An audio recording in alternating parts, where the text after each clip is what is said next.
PUBG Esports fans, this is Annie of PUBG Esports News. PCS 7, the last chance to earn points for PGC 2022 is back. Let's take a look at the APAC region first. Total of 16 teams from Thailand, Vietnam, Malaysia, Indonesia, Philippines, and OC region will be competing in APAC region. From Thailand, the host country of PNC 2022, a total of 5 teams qualified. 3 teams from PUBG Thailand series, Daytrade Gaming, Buildup United Esports, and Theaton 5, and 2 teams from Thailand Open, Yarena and MS Chonburi. Daytrade Gaming advanced to PCS 7 APAC by again winning PTS with huge point gap. We can see how powerful this team is by looking at PTS stat leaderboard, Nurin's on the top followed by Flash and Balmeth. The focus is now on whether they will win consecutive championship in PCS 7.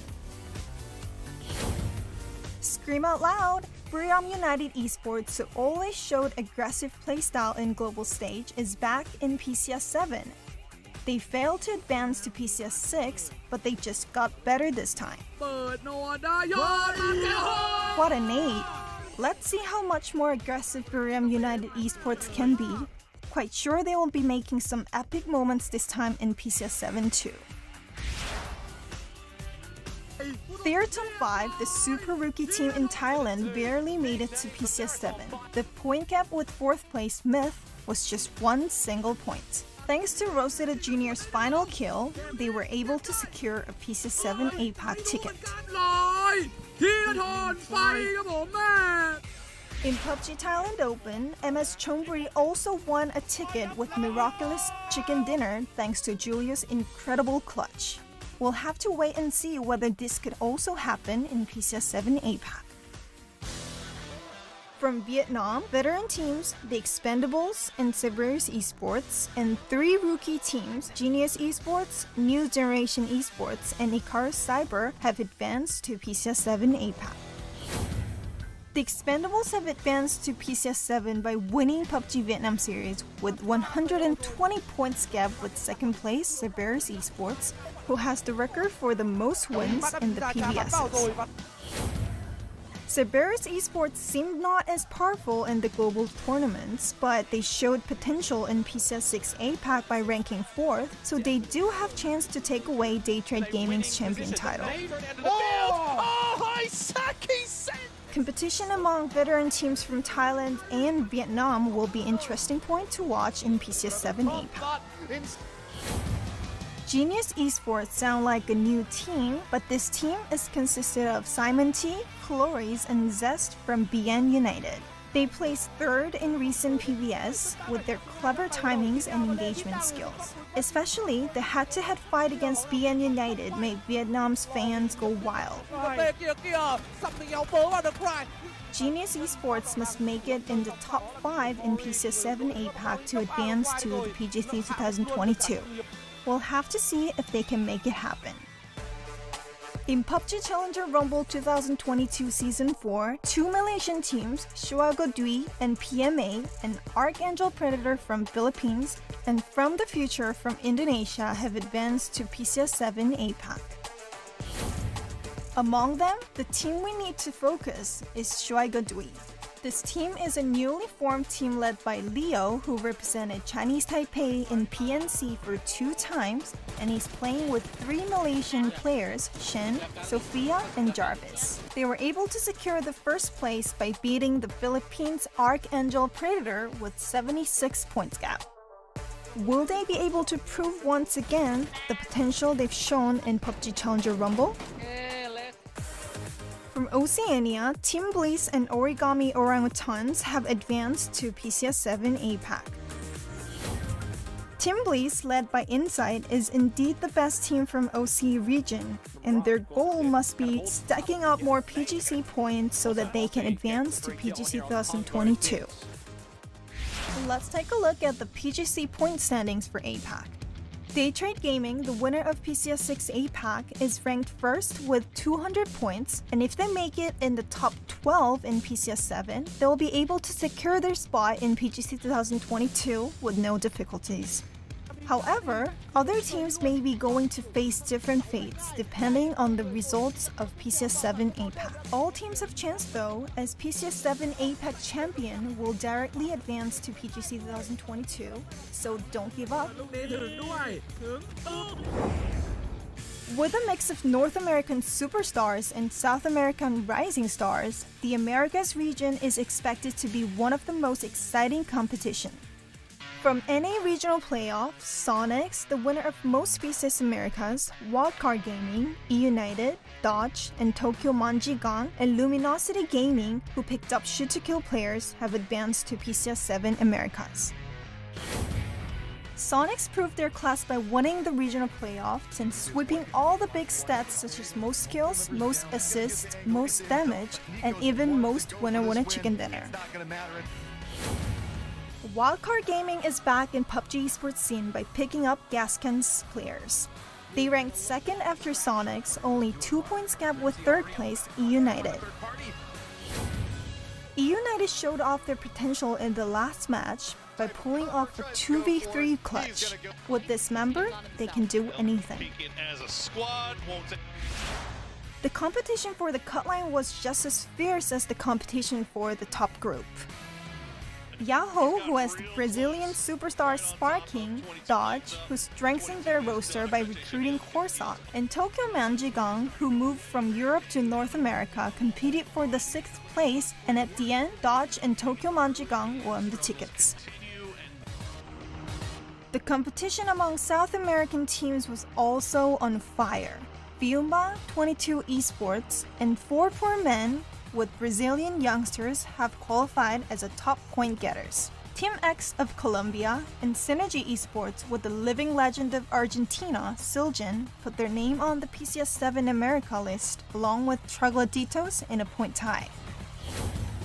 Fiumba is consisted of the old KPI Gaming members. Siljan has left to Synergy Esports. This team is still very strong.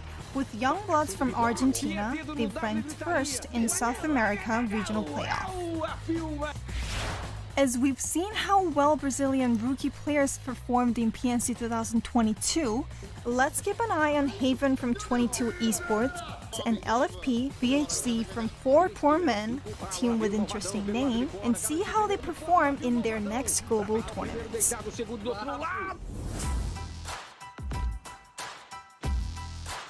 Bing Bang Boom, Peak FA, the Rumblers, Eoscuri made it through the Last Chance qualifier.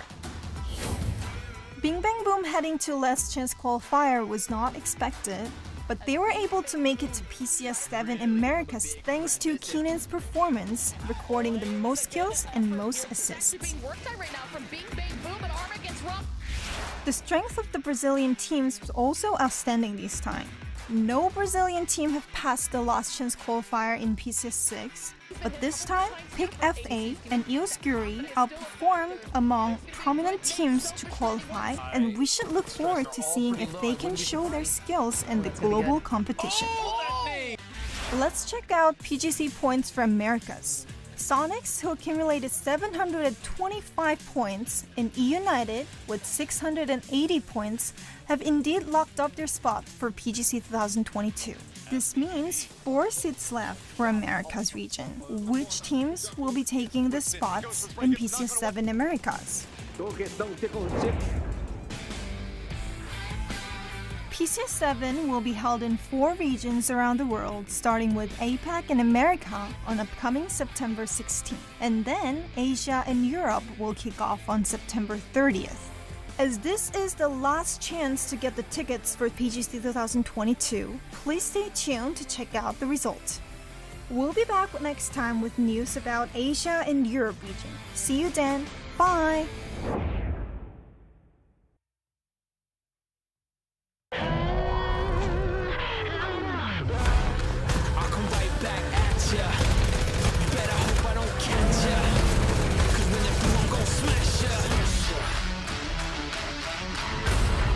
Now I'm out for blood. Get you doing?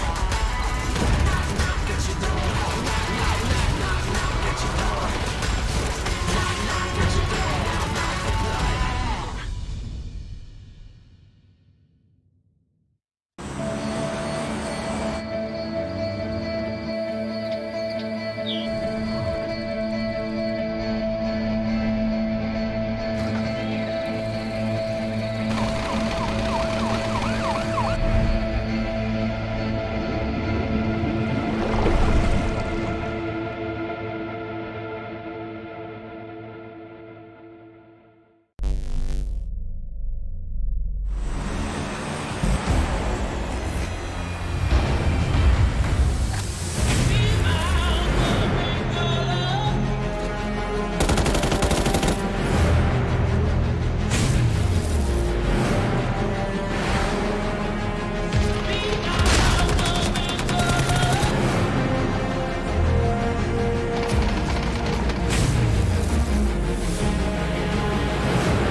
All clear on the roof.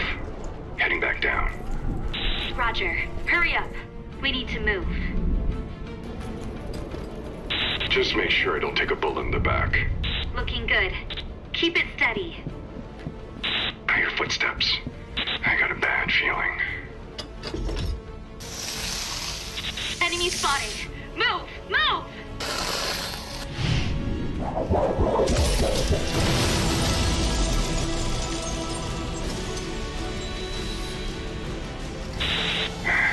You're going up next time. There won't be a next time.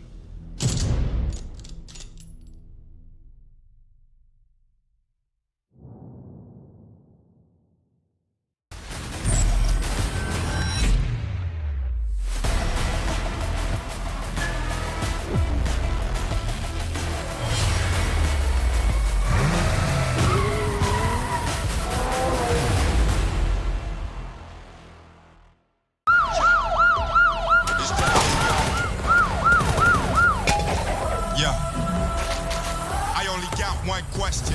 So is that all you got? Outside, inside, we don't stop.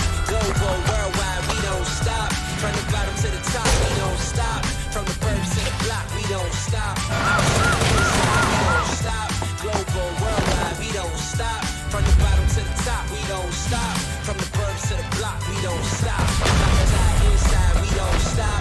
Global, worldwide, we don't stop. From the bottom to the top, we don't stop. From the burbs to the block, we don't stop. Outside, inside, we don't stop. Global, worldwide, we don't stop. From the burbs to the block, we don't stop.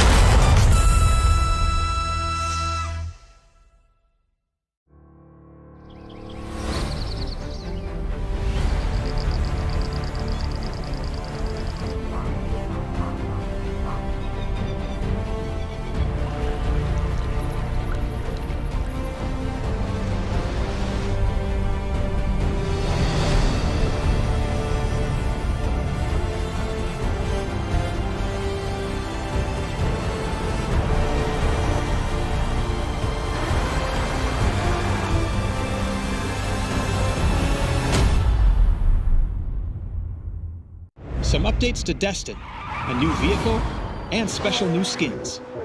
All this and more as we dive into the Update 19.2 patch report. First up, Destin is getting some additional cover in several areas, as well as more cell towers, ascenders, and fuel pumps. You'll also now notice the passage of time and even shifting weather patterns in your Destin games. If your match is going long and you're starting to feel hangry, look out for the newest Battlegrounds vehicle, the food truck. This sturdy vehicle holds a driver and passenger, while up to 2 others serve up hot food and even hotter lead in the back. There's also new heavy stock in the game to try out on your favorite stock-slotted weapon. You may remember us talking about an animation refresh some time back. This update, you'll start to see the fruits of those efforts with new animations for all weapon operations and player motions. Check them out and let us know what you think. For those looking to really pimp their ride, we've added new special vehicle skins to the game. Our first set will turn your run-of-the-mill Coupe RB into a sleek and sexy McLaren GT. Customized paint, rims, and even your brakes. These customizations can be crafted in the workshop or by collecting rewards from the new McLaren Crafters Pass.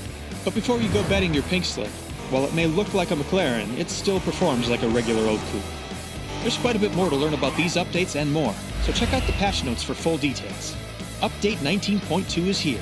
So drop in, wax up that new McLaren, and serve up some chicken dinner, extra bullets. We'll see you on the battlegrounds.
The teams have had an opportunity to reset. We are back with week 2 of PCS APAC.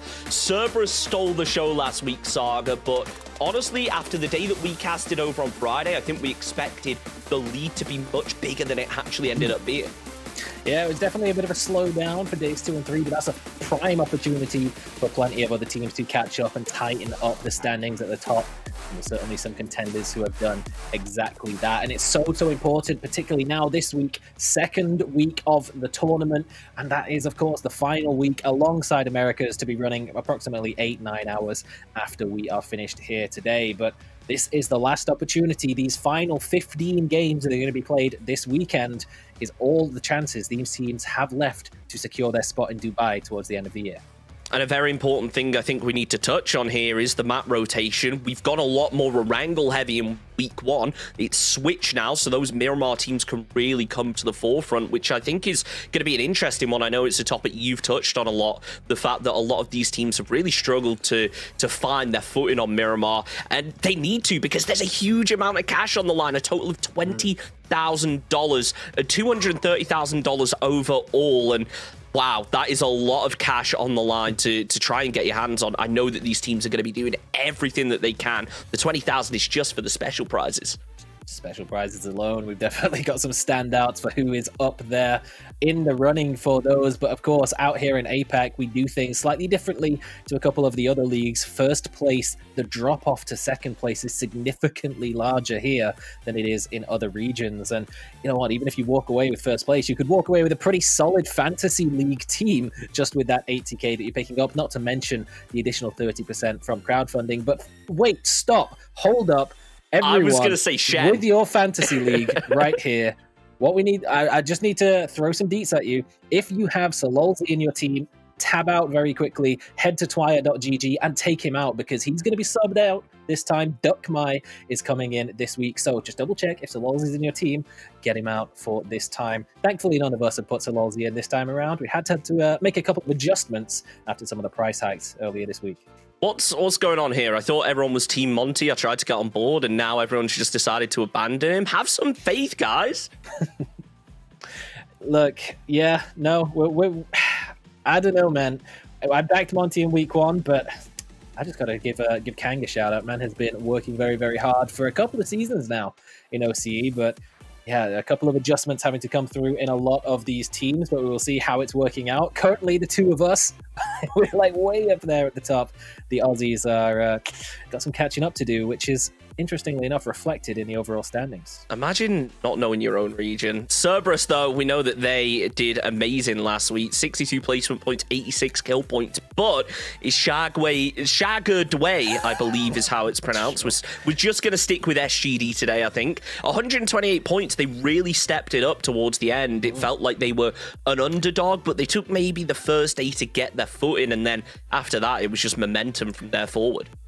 I'm just going to throw out a biased caster statement and just say how beautiful it is to see all 5 Thai teams in the top 8 this time. I'm a big fan of the Thai line, but it's also beautiful to see a Malaysian team in second place. We've not actually even seen a Malaysian team competing in APAC since season 3 with Battle Arena Elites, where they didn't really play too particularly well, but SGD are really coming in and flipping that historical stat on its head with a second place performance right now. And there's a lot to work with. This is, of course, the statistics you alluded to earlier on. A couple of the teams that are no doubt favored on Erangel, and one key outlier in day trade in the top 6 is the only team to have a positive points ratio gained on Miramar. So the fact that we're playing 3 Miramars today and only 2 Erangels could speak very, very poorly to Buriram, who have 85 points on Erangel, but only 35 across the Miramars today. That's 70% of their points on Erangel, but Daytrade is up here with 62% on Miramar. 3 games to start them off could get some huge momentum under their wings. It's going to be a tricky one as well. Obviously, Miramar is really Cerberus versus Daytrade, but the question has to become, okay, so many of these top-end teams are really Erangel heavy when it comes to their points, and they do tend to struggle on Miramar. Cerberus not really one of those teams. 56% of their points from Erangel, 43 from Miramar, and when you take into account the fact that, okay, we played more Erangel last week than we did Miramar, I'd say that they're a pretty well-rounded team, and squads like Daytrader can have a real battle to not only close that gap, but if they want to stand a chance to take him first, it's going to be a struggle over the next few days. It's really not much of a surprise that Cerberus, the team topping everything off right now, has been the most consistent across both maps, but really looking at the likes of SGD, T5 as well, both below 40% of their points coming from Miramar, having a Miramar favored week with the extra games coming through today and on Sunday as well. And, well, we're going to have to hope that they can step up their game. Their Archangel Predator, there's a lot of people hoping that they're going to be able to step things up as well. Currently down in 9th place in the standings, but far ahead in the pick'ems than, I'm not going to lie, a couple of my friends who may be slightly less knowledgeable about APAC got very much baited by the amount of votes they had. They saw 500,000 votes and thought, surely they've got to win, but it's not looking to be the case unless there's a massive turnaround in week number 2. Yeah, it's going to be tricky for AAP. I think we can all agree on that one. They have a long way to go. Currently not in the best standing in the grand scheme of things, but they still have that opportunity to turn things around because the game is getting underway very shortly, kicking things off with Miramar and, of course, wrapping up over on Erangel. We keep touching on the differences, but what really matters, honestly, Saga, is how they actually perform. Game number 1 of day number 4 is getting underway, and, well, the playing path is, it's pretty friendly, all things considered, especially when we take into account some of the circles we've been getting. 100%. Seen so many worse playing paths than this. Maybe if you are an El Pozo team, you're going to have to slightly extend your parachute, but that's not going to be too much of an issue. I think El Pozo is an interesting spot, not only here, but in other regions as well, where it's sort of, it's a big city. Typically, a team would like to loot there, is one of the more favored teams in the lobby, but a couple of times we have seen it completely vacant, and this might just be another one of those times where I think people might just think it's a little too far to stretch for this time around, especially given the propensity of zones, which I'm not even going to check if that's the right word, but seemingly going towards the eastern coast on Miramar so far that we've seen time and time again, and on Erangel as well. So maybe just not worth the parachute all the way across there, just if you're not going to get that phase 1 hard shift. Still no island circle, though. I think it's probably beyond all reach with a plane like this. But hey, we've got more Miramar this weekend, so I'm hoping out for it. Icarus Cyber, though, this is not the way that Bliss wanted to start. If AT was able to top up just a little bit higher, probably would have been able to pick off a bit of damage. But first things first, got to pop those tires, make sure that the vehicle is not going to be of any form of help. And we were talking about an eastern circle. It turns out we're going far west instead, and one that we've become far too familiar with, it feels like. And back down towards the southwest. Perfect news for E-Arena, a team who is sort of just on the verge of the top 5 and also just on the verge of potential qualification to their PGC slots on their first appearance at a PCS event. Also saw Nordra just getting up to classic Nordra things, just harassing New Gen a little bit, maybe trying to steal away a hard spawn. And this little battle for Los Leones between Team Bliss and Icarus Cyber, we've seen it before. We saw it a little bit in Esports beforehand, and Icarus Cyber also battling out with MSC on Erangel for Yasnaya. There you have it. There's your confirmation that Sololzi is out. Duck Mai, the man who was a big part of Vietnam's 2nd place all the way over in Thailand for Nations, is back in the lobby. Levi's out and Smell in as well. So a couple of changes coming through from the Vietnamese rosters, and maybe for Cerberus it's just a case of we think he's maybe a little bit more consistent holding on to their lead, but for the Expendables something's got to change, and maybe they're just bringing in the big guns. Jay Sparker as well, the man is a model. He's an absolute fragger too, so I'm very happy to see him in. This is actually an interesting one because Jay Sparker has been brought in as an IGL. He wasn't playing in the previous week, but E-Arena has been doing very, very well, so we'll see if their playstyle can adjust with that new voice at the lead. Maybe it's the secret Miramar strategy. That's what they've been waiting for. They knew this week we're going Miramar heavy. Let's get the IGL in that knows everything. Making sure that they're getting the Zone 1 hard feeds. Love to see it. Already, though, Belmoth knows exactly what he's up to, and trying to force him back. He does force him up towards the high ground, which I'm sure Jay Sparker won't be all too upset about. Yeah, looks like they're just going to be sharing some of the high priority spots towards the center of this circle for phase number 1. That's not the most ideal loot to walk away with, but coming under a little bit of pressure from Daytrade is enough to force anyone out of the way. Especially with such a high priority position like Flash has been able to get. Don't get me wrong, Jay Sparker is not in a bad position by any stretch, but you typically see squads go with more of a 2-2 split over here, and they want to take both compounds under their control. But that's not going to be the case right now. Flash just making as much noise as he can, making everybody know that he's about, and really just baiting shots from that building to make sure nobody is inside it. But I don't think Daytrade have to worry too much. Phase 1 going to be quite away from making a move just yet, not really causing too much threat to these squads. But can you blame squads like From the Future for getting in early? Because zones like this is so brutal, and they're about to run straight into Genius if they're not careful. They do have Teddy hanging out the side of the vehicle with the barrel, going for the sprays. He sees the buggy and he wants that kill, but Genius won it as well. Clory's able to land the mini shots. Yuta takes down Delta Mix, and now it's down to Trick and Man to remain in it. Maze are coming out, but so are Genius. Simon T's taken down, but Zest there for the trade. Man's eliminated. It's all on to Trick, but he's making it work. Headshot with the 3x takes down Cloris, and now Genius looking to sponge up every knock that they've been able to get. Zest is holding the angle. He's made the call. Teammate pushing through. Yuta opens the door, surely ready for the free fire. Didn't have enough bullets though. Thankfully his teammate's there for the trade, and well, Genius coming out on top, but it was not a significant margin then. It felt like it could have changed at a moment. Trick was disgustingly close to walk away with the 1v4 in that moment. It was a bit of an awkward one for From the Future very early on. Not sure they were even aware of the second vehicle that came up behind them as they initially hopped out in just a very dangerous area. Walked directly into a crossfire, but Trick came very close to picking up the pieces. Genius just a little bit fortunate maybe that the Expendables have been slow on their rotation, not yet just flying along that road, because if they were in earshot of all of the fighting that was happening, you best bet that the Expendables right now, their position in the standings, there's a team that would absolutely fly in and try and take as many of the 3 points as possible because they desperately need them.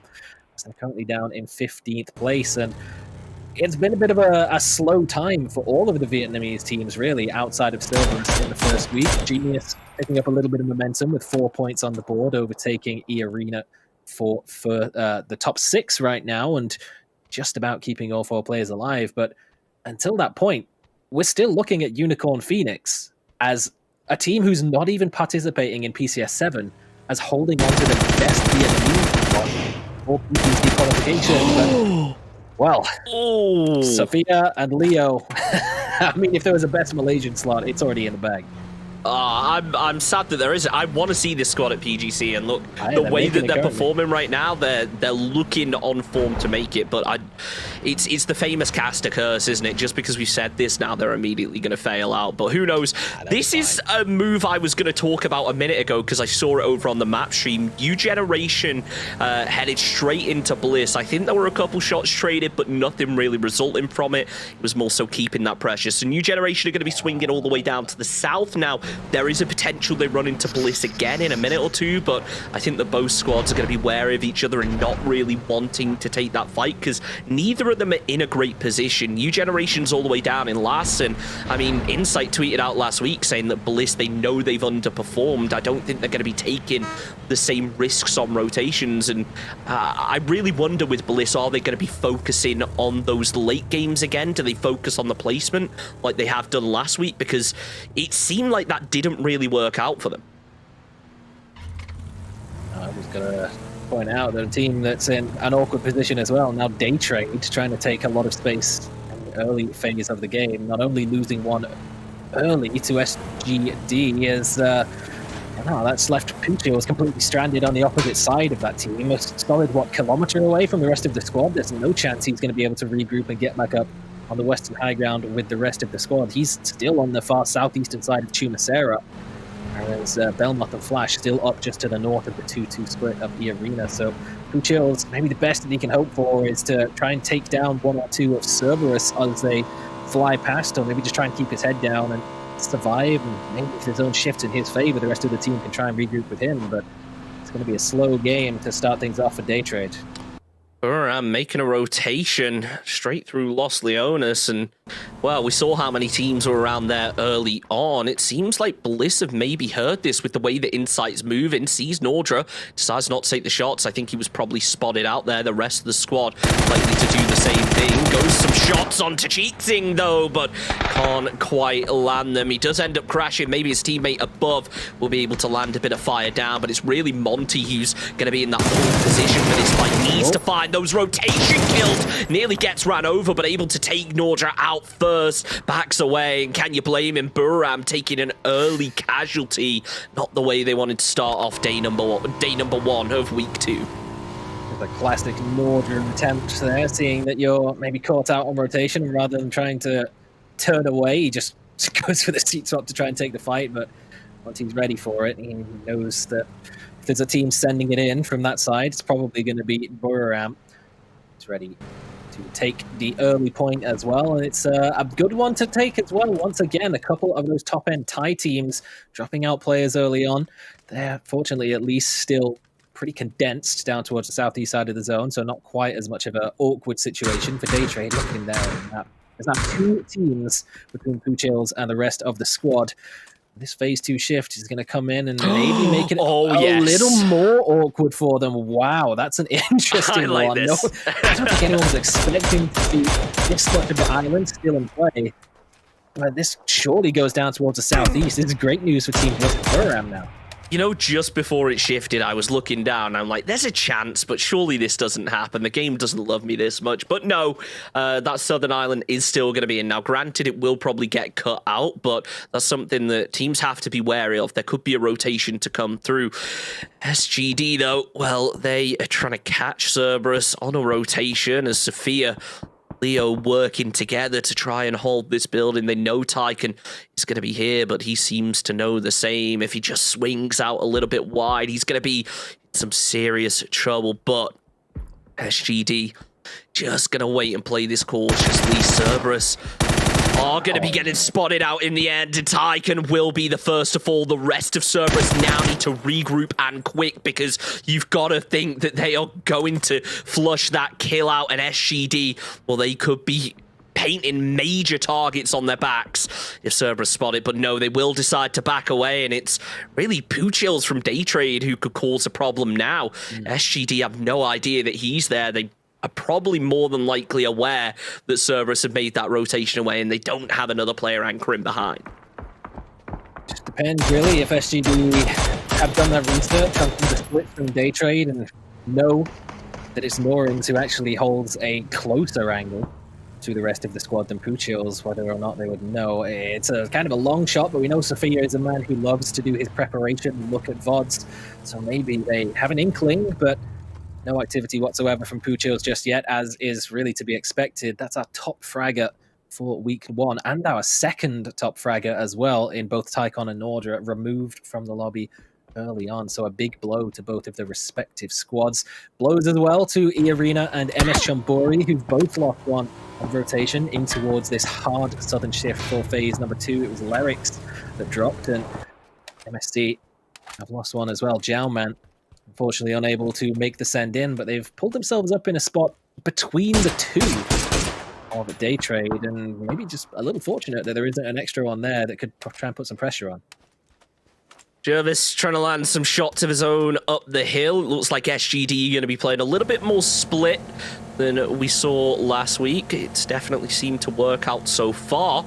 Origami Orangutans. Now, this is the other OC squad that we're yet to really mention today, but I know that Kang has impressed a lot of people. A player who has really come out of nowhere and put up some decent numbers, as well with a very seasoned squad who have been around for a while.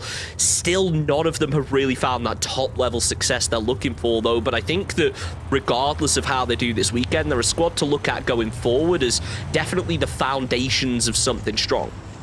I mean, yeah, definitely true. It's still very much in the air of who's going to be the second best team in OCE behind Team Bliss. Ever since the disbanding of Astra and Fury, it's really been up for debate, but they're certainly coming out as looking like strong contenders. Kang in particular, this is his second time in a row qualifying for PCS with a different roster. The addition of Rip as well, a young player who back in the day, he used to play on a team called Jailbait, so he's a young player, bless. But no, they've really come out looking very, very good for a first-time appearance as well, and potentially could keep it up. I mean, I believe that's why I've kept Kang in the fantasy. Puchills, he's keeping his head down. He doesn't want to expose himself. Had an opportunity to deal some damage onto SGD, but he's just going to take the information and try and use it to his advantage, try and clear a path to regroup with the day trade. It would be great if they could get him, but up on this position, it's not looking very likely at all. They're at on 5 just below them with a very strong 2-2 split dead towards the center. And when you mentioned his own, it's not gone quite as far to the southeast as we might have expected. So the likes of Buriram, Team Bliss, now playing much more of the edge than they might have expected to be. And Buriram, we know what they're like when they have the edge of the zone. Even with a man down, they're going to be sweeping the edges. They want to take full control. Team Bliss is in the way of that. It's going to be a tricky one, though. As he mentioned, having a man down, if they take any real damage, there's going to be no way to commit to the fight much further, even if that isn't a knock. If it's just a player getting taken down low, they really have to work and regroup a lot quicker. So we're maybe not going to see that sweeping strategy as prevalent as we would see with a 4-man. But as you mentioned, a squad like Buriram, they're so confident at any given time. I'd be surprised to see them really try and slow anything down. And, well, we're seeing that right now as Sheik's going to be running down the hill, and it's Puchills actually in the vehicle making a send of his own. The compound is free, we'll be able to grab it, but if he goes a bit too far, maybe sends it down to Cerberus, he could be in a whole lot of trouble. But I think it's been scouted. They know that the windows are clear, and I don't think they're too stressed about this. I don't even know that they think that it's 100% free. They're still putting some shots in towards the compound, maybe just preemptively putting in some covering fire, but it's actually a completely free position. SGD went the opposite direction. Puchills knew that. And maybe just a little fortunate that Cerberus didn't take this as their foothold. They've gone down towards the lower end of the zone, pretty much practically dead center at the bottom of the foot of the hill, very much playing for the 9 zone is Cerberus, but it's given Daytrade a chance to get dangerously close to regrouping, and now really, regardless of where the zone goes, they have a very solid position to try and make it towards the end. And there's nobody like SGD who's just going to creep up to them on foot and really throw a bit of a spanner in the works. There is one major problem, though, and that could be Simon T. The way he was peeking over that ridge was very close to spotting out on those SGD members. Jobjab will be making a move, and, well, if Genius peek now, you've got to think it's theirs for the taking. If they leave it any longer, MSC, they're going to be able to close up that gap and get in on the compound, and that appears to be exactly what's happening. SGD, though, they're going to be opening up. Leo doing his best to land shots through the fence, but it's a tricky one. One more should be able to finish it off, and Skeet, the first player to go down. Circle shifted all the way to the northeast as Puchills now is dead center. Everybody else is going to be working for the few ridges and hillsides that are left over. Leo still putting down that pressure as MSC now trapped between a rock and a hard place. Really just very unfortunate timing for MSC to be crept up on as the peaks came up from above and SGD from below just caught them out from behind. Nothing that they could do. Caught in a bit of a sandwich, and now they're not even in the zone. There's really nothing for them to even move into at all. So MSC will be a struggle this time around. They could potentially try and send it to some dips, but SGD still has a tiny bit of the zone that they can lurk in from now on. It's not good. It's not good at all. A lot of dead space towards the northern side of this zone. Daytrade, of course, have regrouped already on top of Puchills completely for free. And the Expendables holding the high ground pretty much uncontested. Only a potential push from Archangel Predator could be a problem, but they seem to have their attention down towards the south where Icarus Cyber, Team Bliss are trying to squeeze themselves into the zone. And not too far away, New Gen and Buriram scrapping between themselves as well. Edie tries to open things up, but ultimately taken out by Neil. Now, you have to remember, New Generation have Youngby further down the hill. He could have got an off angle, but instead opting to group back up with the team. Bliss, they've grouped up, but in a very precarious position. The dip down below them now starting to get naded and shot at from above. Cheeksing also tries to third party onto this one, but it's J-End ultimately who gets that opening knock. Diane goes down as Neil has also been spotted. It feels like it's only a matter of time now till New Generation start taking more casualties, but there's mayhem happening across the board as Leo and Sophia both fall. Jervis and Shen tried to work together to third party and shut things down, but it just isn't happening. Equally so, Buram, they're shut down. New Generation coming out on top this time around. Ninja looks to get involved and third party onto Jervis, but he's third partied himself by Rain. Nobody is able to peek, but they have to get in somehow, which is why Team Bliss Mirage is trying to capitalize on the rotation. It's just not happening. Bryn and Monty working together, shut down Neil and find the kill to go with it. PMA realizing just how threatening it is, decide to back down the hill, but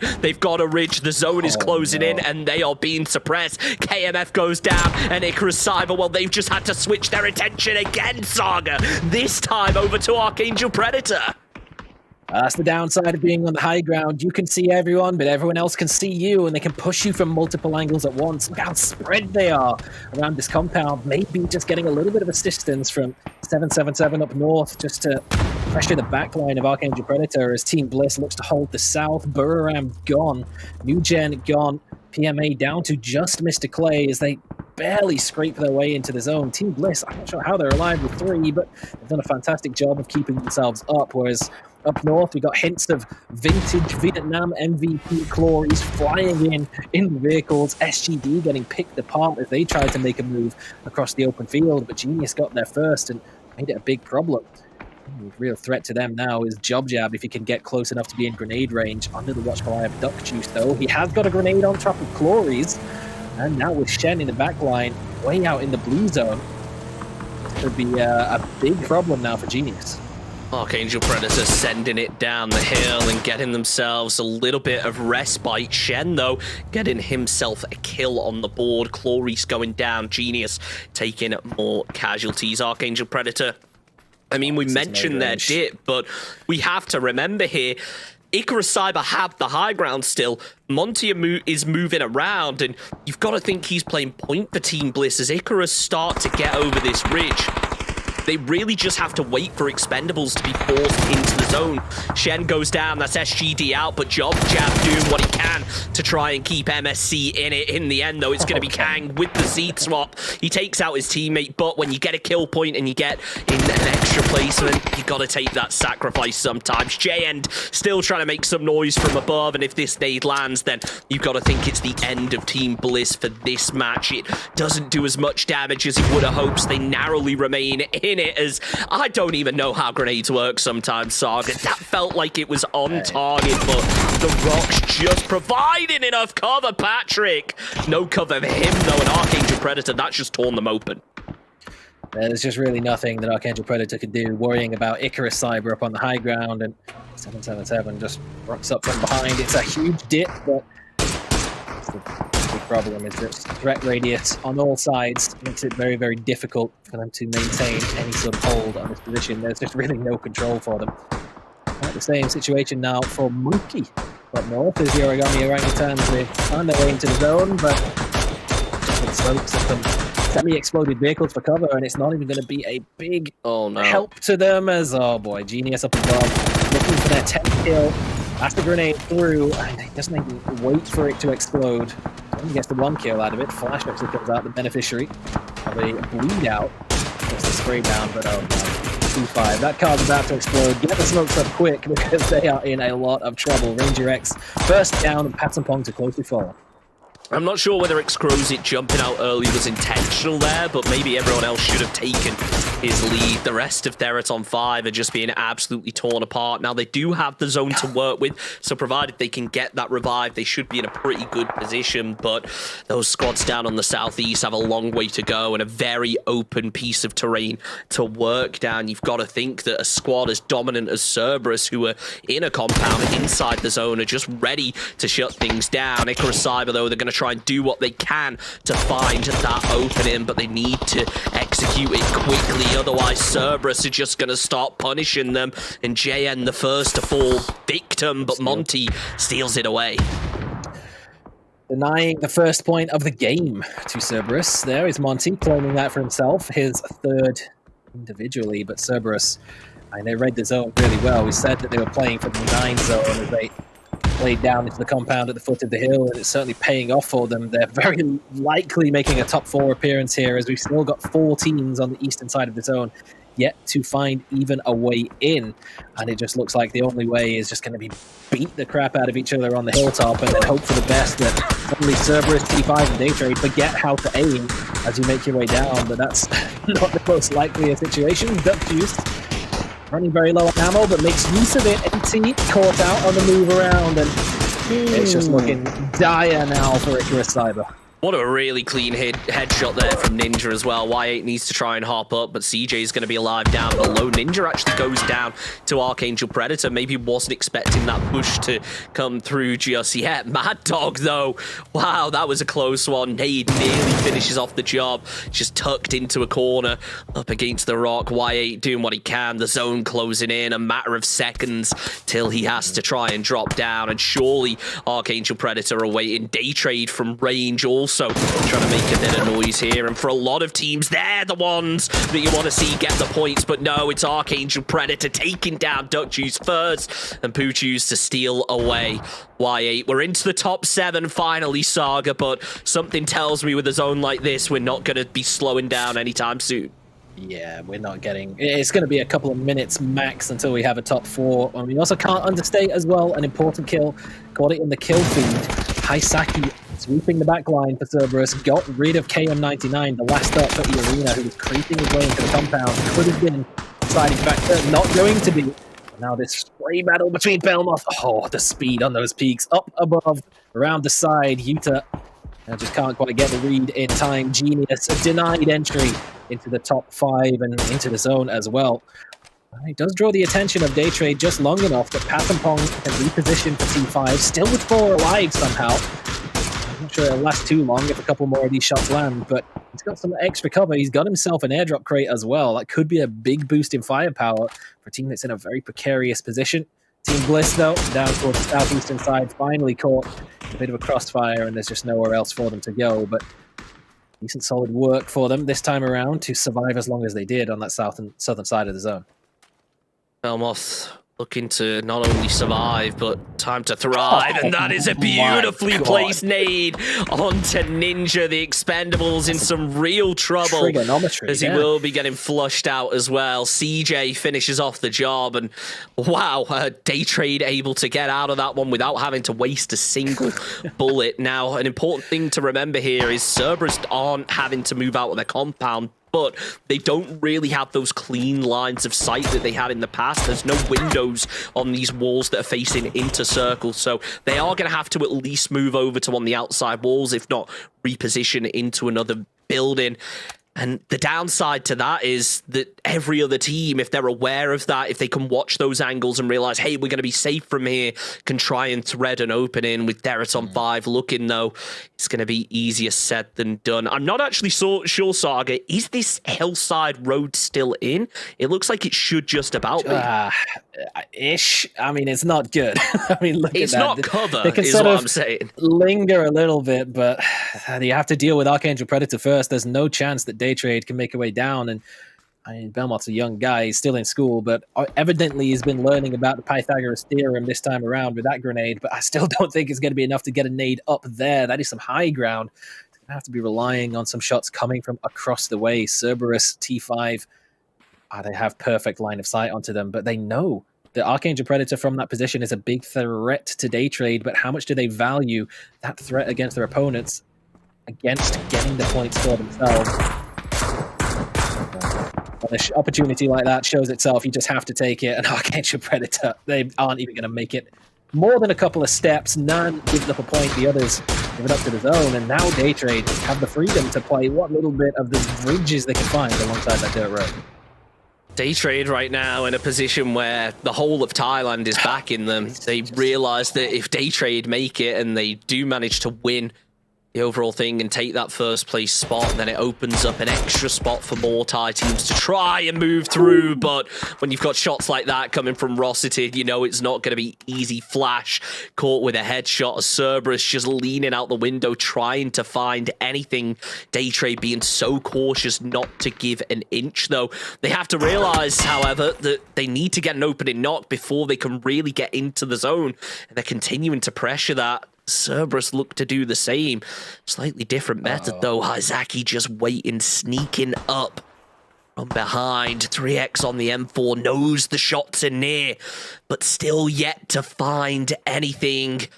I am Kurd coming round the side as Ranger X appears to have heard it. Haizaki opens up, takes down one, followed by a second. Theraton 5, now down to 2. Poochills up above should be able to hear this, and this has to be the opening that Daytrade were looking for if they've got a vehicle. T5 were expecting that push to come, knowing that Cerberus was going to be forced out of their position, but just couldn't get the better of the shots coming through. Haizaki clean with it, the opening spray.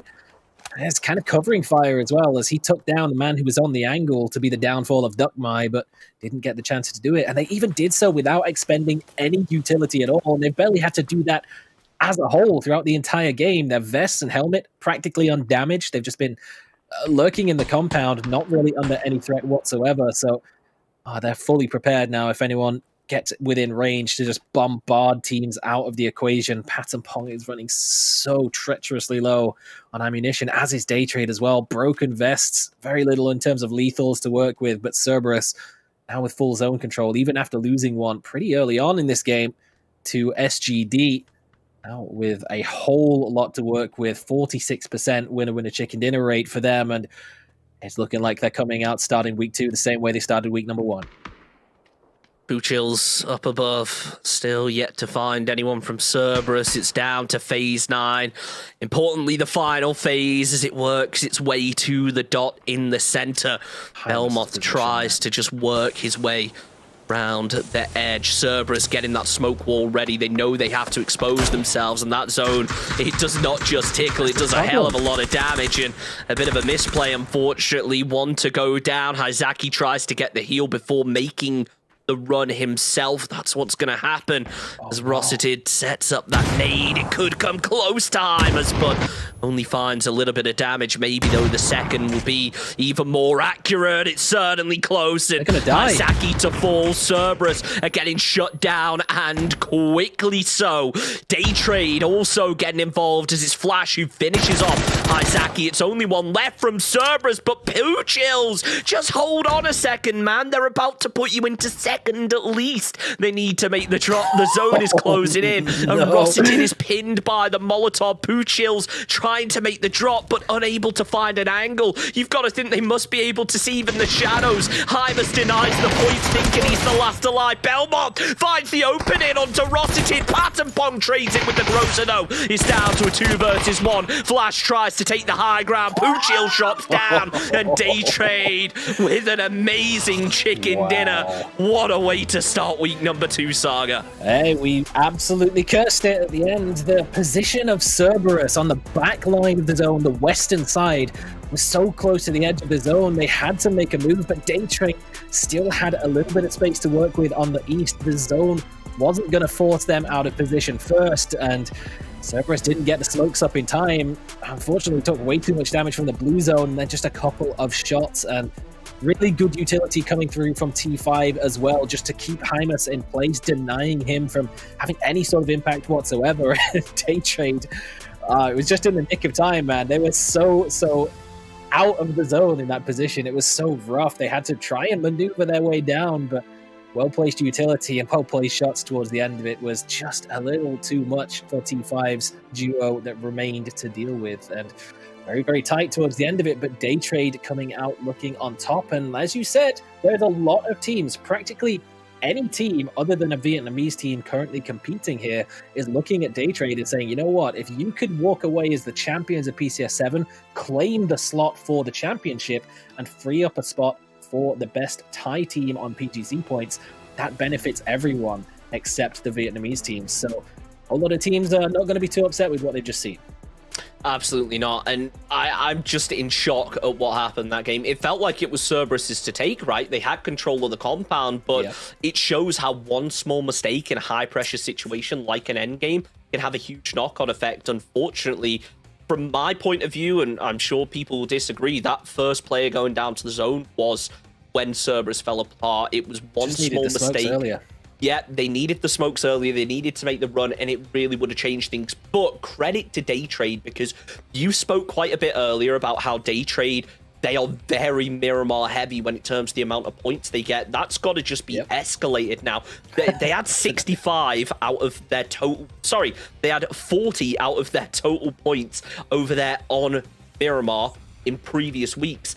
Now being able to bring that forward, get that stat even higher in the week where we're playing even more Miramar games, you've got to think this is all of theirs to take now. They have done so well in terms of placement with kills like that. This might be what Thailand and every other team outside Vietnam were hoping for. It's no surprise. We've seen Day Trade walk away with the champions before. We've seen great performances from them at the likes of PGC towards the end of last year as well. And they are a team that, when they're on form, they do look pretty unstoppable. And you can take Norins away. You can put them in horrible positions where Puchils is 2 kilometers away, separated from the rest of the squad with multiple teams between. And still, they find a uncontested central position to regroup on and somehow do the impossible, hop off the cliffs towards the end and come back with a victory. But just unbelievable scenes, and the damage numbers to go with it, certainly nothing to sniff at either. Flash, I mean, he was big. It's a big time MVP PCS 6 for a very solid reason. And yeah, he still got it. 1,000 damage in the game. 45% of the team's damage is nuts. 4 kills as well. Day Trade, that is a huge boost in the standings for them. And we'll see how that's affected their overall position as well. But we have to bear in mind that a lot of the other teams who are contending with them picked up a fair few points as well. It was T5 who was holding on to that second place spot as well with 15 points overall in game number 1. So the competition at the top is still just as fierce as it ever was.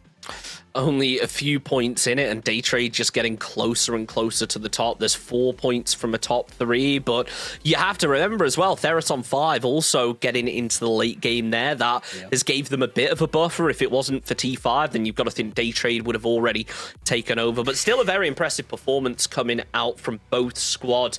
It feels like Theros on 5 there, they got aggressive onto that final member of Cerberus and didn't really think that they were going to have a problem to face from above. They thought that they could just settle down, hug against that wall. These players are going to expose themselves. They don't know where we're going to be. No problem. But as soon as that util started coming out, as soon as they started getting even a hint of where those final Theros on 5 players are, it was quickly shut down by Day Trade. We have spoke quite a bit about Team Bliss, unfortunately not for the right reasons though, Saga.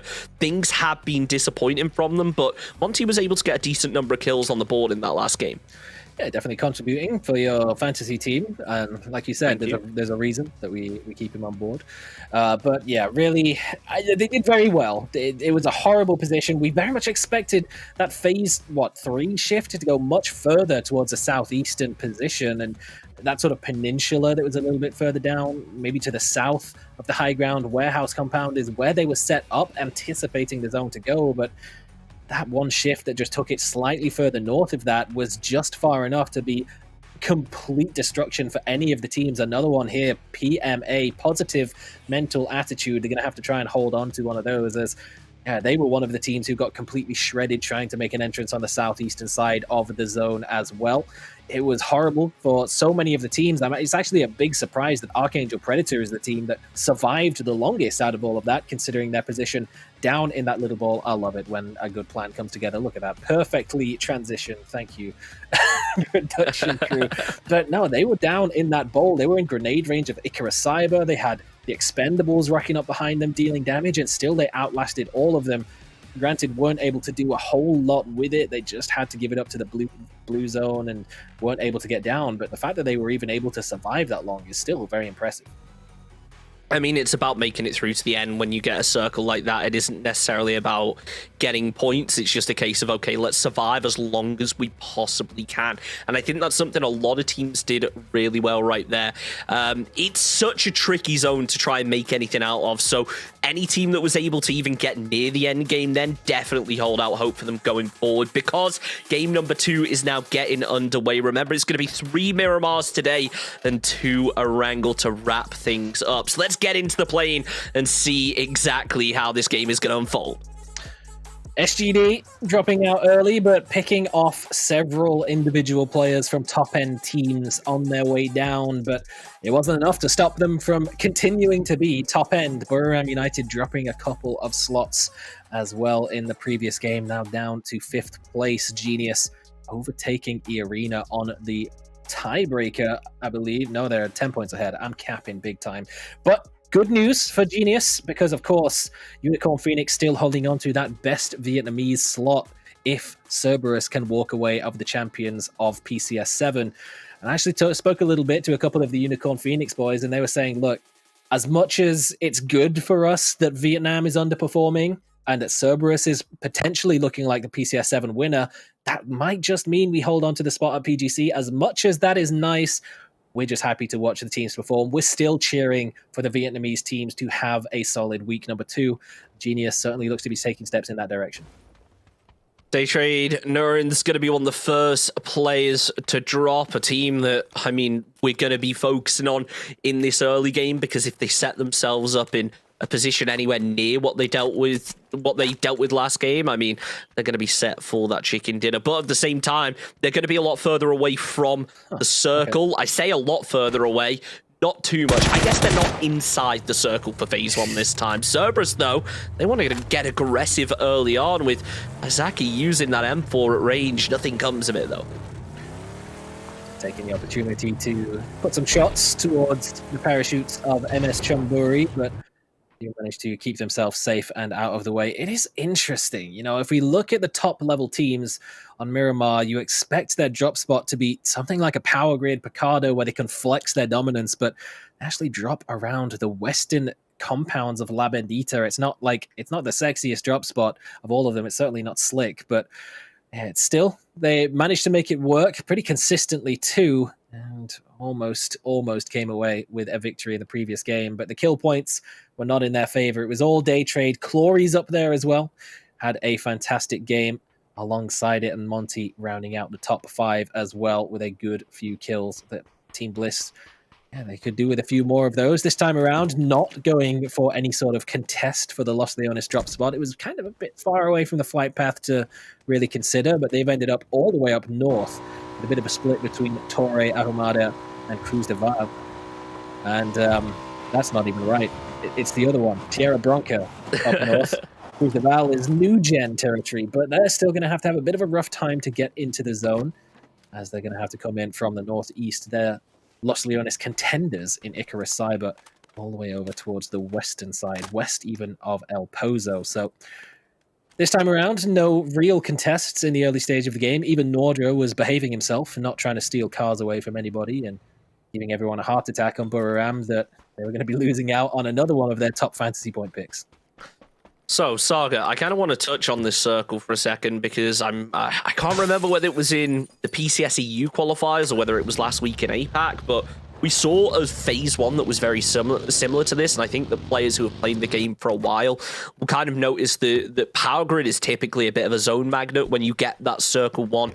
At least up until a few patches ago, it felt like you always ended up going to Power Grid, and I think that's really changed now. And I remember, I think it was PCS EU, I might be incorrect. We had a very similar opening circle. It ended up pulling all the way south of Picardo, and I think that would be a really interesting one to watch, to see whether any teams are going to be banking for that, or whether there will just be a lot of contention around Power Grid. And it looks like, well, the first kill of the game is going to come out from Genius, and you'll never guess where it was. Yeah, you'll never guess who it was either. Clories once again flexing his EU muscles. Big Batulins shout out as well with the bike to get up on top of that position, and it completely caught Sophia by surprise. FGD, it's not at all like them to try and creep up on teams on foot, but they got completely caught out this time around with Clories already up on the high ground, maybe not anticipating it. It's interesting, actually, that it's Sophia that gets caught out by that. As the player who's played in the EU region, should maybe be expecting that a little bit more, but that's the first time that he's made that move for Clories. First time we've really seen the zone in this position, so it's enough to get them a point on the board, and it's against good competition to try and take that early kill as well. Kang trying to get some damage on the board, has been able to find a little bit so far, but converting into points, not so successful. We'll be expecting PD to actually get out from that smoke soon enough, and just going to try and thread the needle onto that head, but unfortunately not going to find it this time. PMA have been able to get the heals up and should be able to find themselves that compound, which they also desire fairly easily. Now, Akita is still up to the north for Origami Orangutans. He could try getting a bit of an off angle, but if I was them, I would just be trying to wait for that slow burn, realize that there's going to be plenty more teams here soon enough, and if you can just settle yourself in maybe a 2-2 split either side of the compound, you're going to be looking good. And this is a replay that not Kang was able to get earlier with that mini 14. The guy is nuts, honestly. It feels like he came out of nowhere. He's played PCS and now he's just a beast. Well known as a beast, I think it's fair to say, and a very solid reason that I favoured him as my OCE representative for my fantasy squad this time around. Still, all in all, a pretty low action phase one by APAC standards, but I suppose that's maybe to be expected when the zone is so central. This time around, no one forced into wacky, crazy rotations and catching one another out on the move on the road this time around, although potentially Buriram might run into some unwelcome visitors in the form of New Gen as they try and do the classic Buriram strategy of just hold late and make sure no one's coming in from behind them on the northeastern side of the zone. But Cerberus are looking much more free down toward the southeastern side. Nobody coming from Los Leones side, so they're happy with the high ground, can scout forwards and figure out which compound they want to send to for a 9-zone next game as well. It's on 5, looking for another late game match. They don't want to be taking this fight early. It's not a good position to be scrapping in, especially in phase 1, because it's just so hard to get out of once you've taken a little bit of damage, once those vehicles have lost a tire. There's so much open space, so going to try and find themselves another ridgeline, another compound. They shouldn't struggle. There's plenty of them around here, and it looks like they've already eyed up a compound. The downside is if they go a bit too far south, an Archangel Predator will be waiting. Patrick inside the building, but it's Nan who's really there playing for info and will be the problem they have to deal with before even moving into this compound. A lot to deal with for Archangel Predator. Not only this time around, but it's just a shot from range 3x scope on the mini. Nan. That tree's just a little bit too slim to give them too much cover, and there's just no way down for him, unfortunately. But Archangel Predator, they still have CJ up on high ground. He can try and answer back with some shots, but nothing seems to be too impactful for the moment, especially not keeping the heads down long enough of T5 to give Nan any sort of respite. It will be our second loss of the game this time around, with 2 minutes left to go until phase 1 completes. You know, we're getting there, about 12 more kills, and we're on an average APAC phase 1 death count, but I'm not really expecting that to come through. Everyone seems pretty settled into phase 1, but phase 2 very much could disturb the balance very, very quickly. MSC just pretty settled right now. I don't think they're too concerned about getting overly aggressive. If the kills come to them, great. If not, then let's not waste our ammo. There's no point in the early game. They're on 5, though. It's a different story. They found an opening onto Mad Dog, and now it's time to execute. Archangel Predator were already playing quite split, and I think that that's led them to decide, okay, this probably isn't worth it. Rossitid realized that Patrick's out of here, so they've just got this compound fully under their control. Buriram looking to do the same, but Duck Juice might just be able to deny. Needs to be careful though, that MK is dangerous and you do not want to be getting hit by it. There is on 5 though. What just happened there? Ranger X goes down. It's no worries, they can revive him. We're officially playing an esports tournament on PUBG now that someone has run over the teammate on breach of a compound, but thankfully Archangel Predator were long gone by the time it came through. Mad Dog, he got knocked already, he was flushed away. Evil Patrick said, I'm not even going to bother trying, with CJ not in the compound for the assistance. He just backed away. Now he is under a watchful eye of a bit of a split of origami orangutans just towards the eastern side of El Pozo, so needs to keep his head down still. And just hope that the phase 2 zone will favor him, give him a bit of a chance to survive a little longer. It's a tricky decision for all of these teams now, isn't it? When this next phase pops, it could go a couple different directions. It looks like, though, Power Grid is really being that zone magnet that a lot of squads expected. However, look at how many squads are down towards Minas, La Bendita, even Hacienda. They're so congested, and they are seconds away from engaging. Buram, Cerberus both beating the first teams to make their way through and potentially set themselves up to hold out so many others. The question now on a lot of teams' minds, particularly SGD, is how long is Clory's going to sit up there? And, you know, if it was Batulings up on that rock, which is basically home turf for him right now, he's staying there until the blue zone is on top of him, and then probably an extra phase beyond that. Maybe Clory's won't play it quite so patiently and long term. Might just prefer to go back. APAC is very much a send and crash heavy region, so could very well be expecting a team just to come flying in on the eastern side of Power Grid. Might want to be there to provide some support, but already with SGD rocking up below, it'll be a tough rotation to get back. SGD fully aware of his position still up there, so maybe the worst possible team that could have ended up underneath him. Buram forced to make a move up north in towards San Martin as Day Trade rock up on the southern side below Positive Mental Attitudes rock. And I have to try and lurk on the low ground for now and avoid all of the chaos, all of the fighting that's going on to their north. AT looking for that opening onto Archangel Predator. Can't quite find it as Icarus Cyber.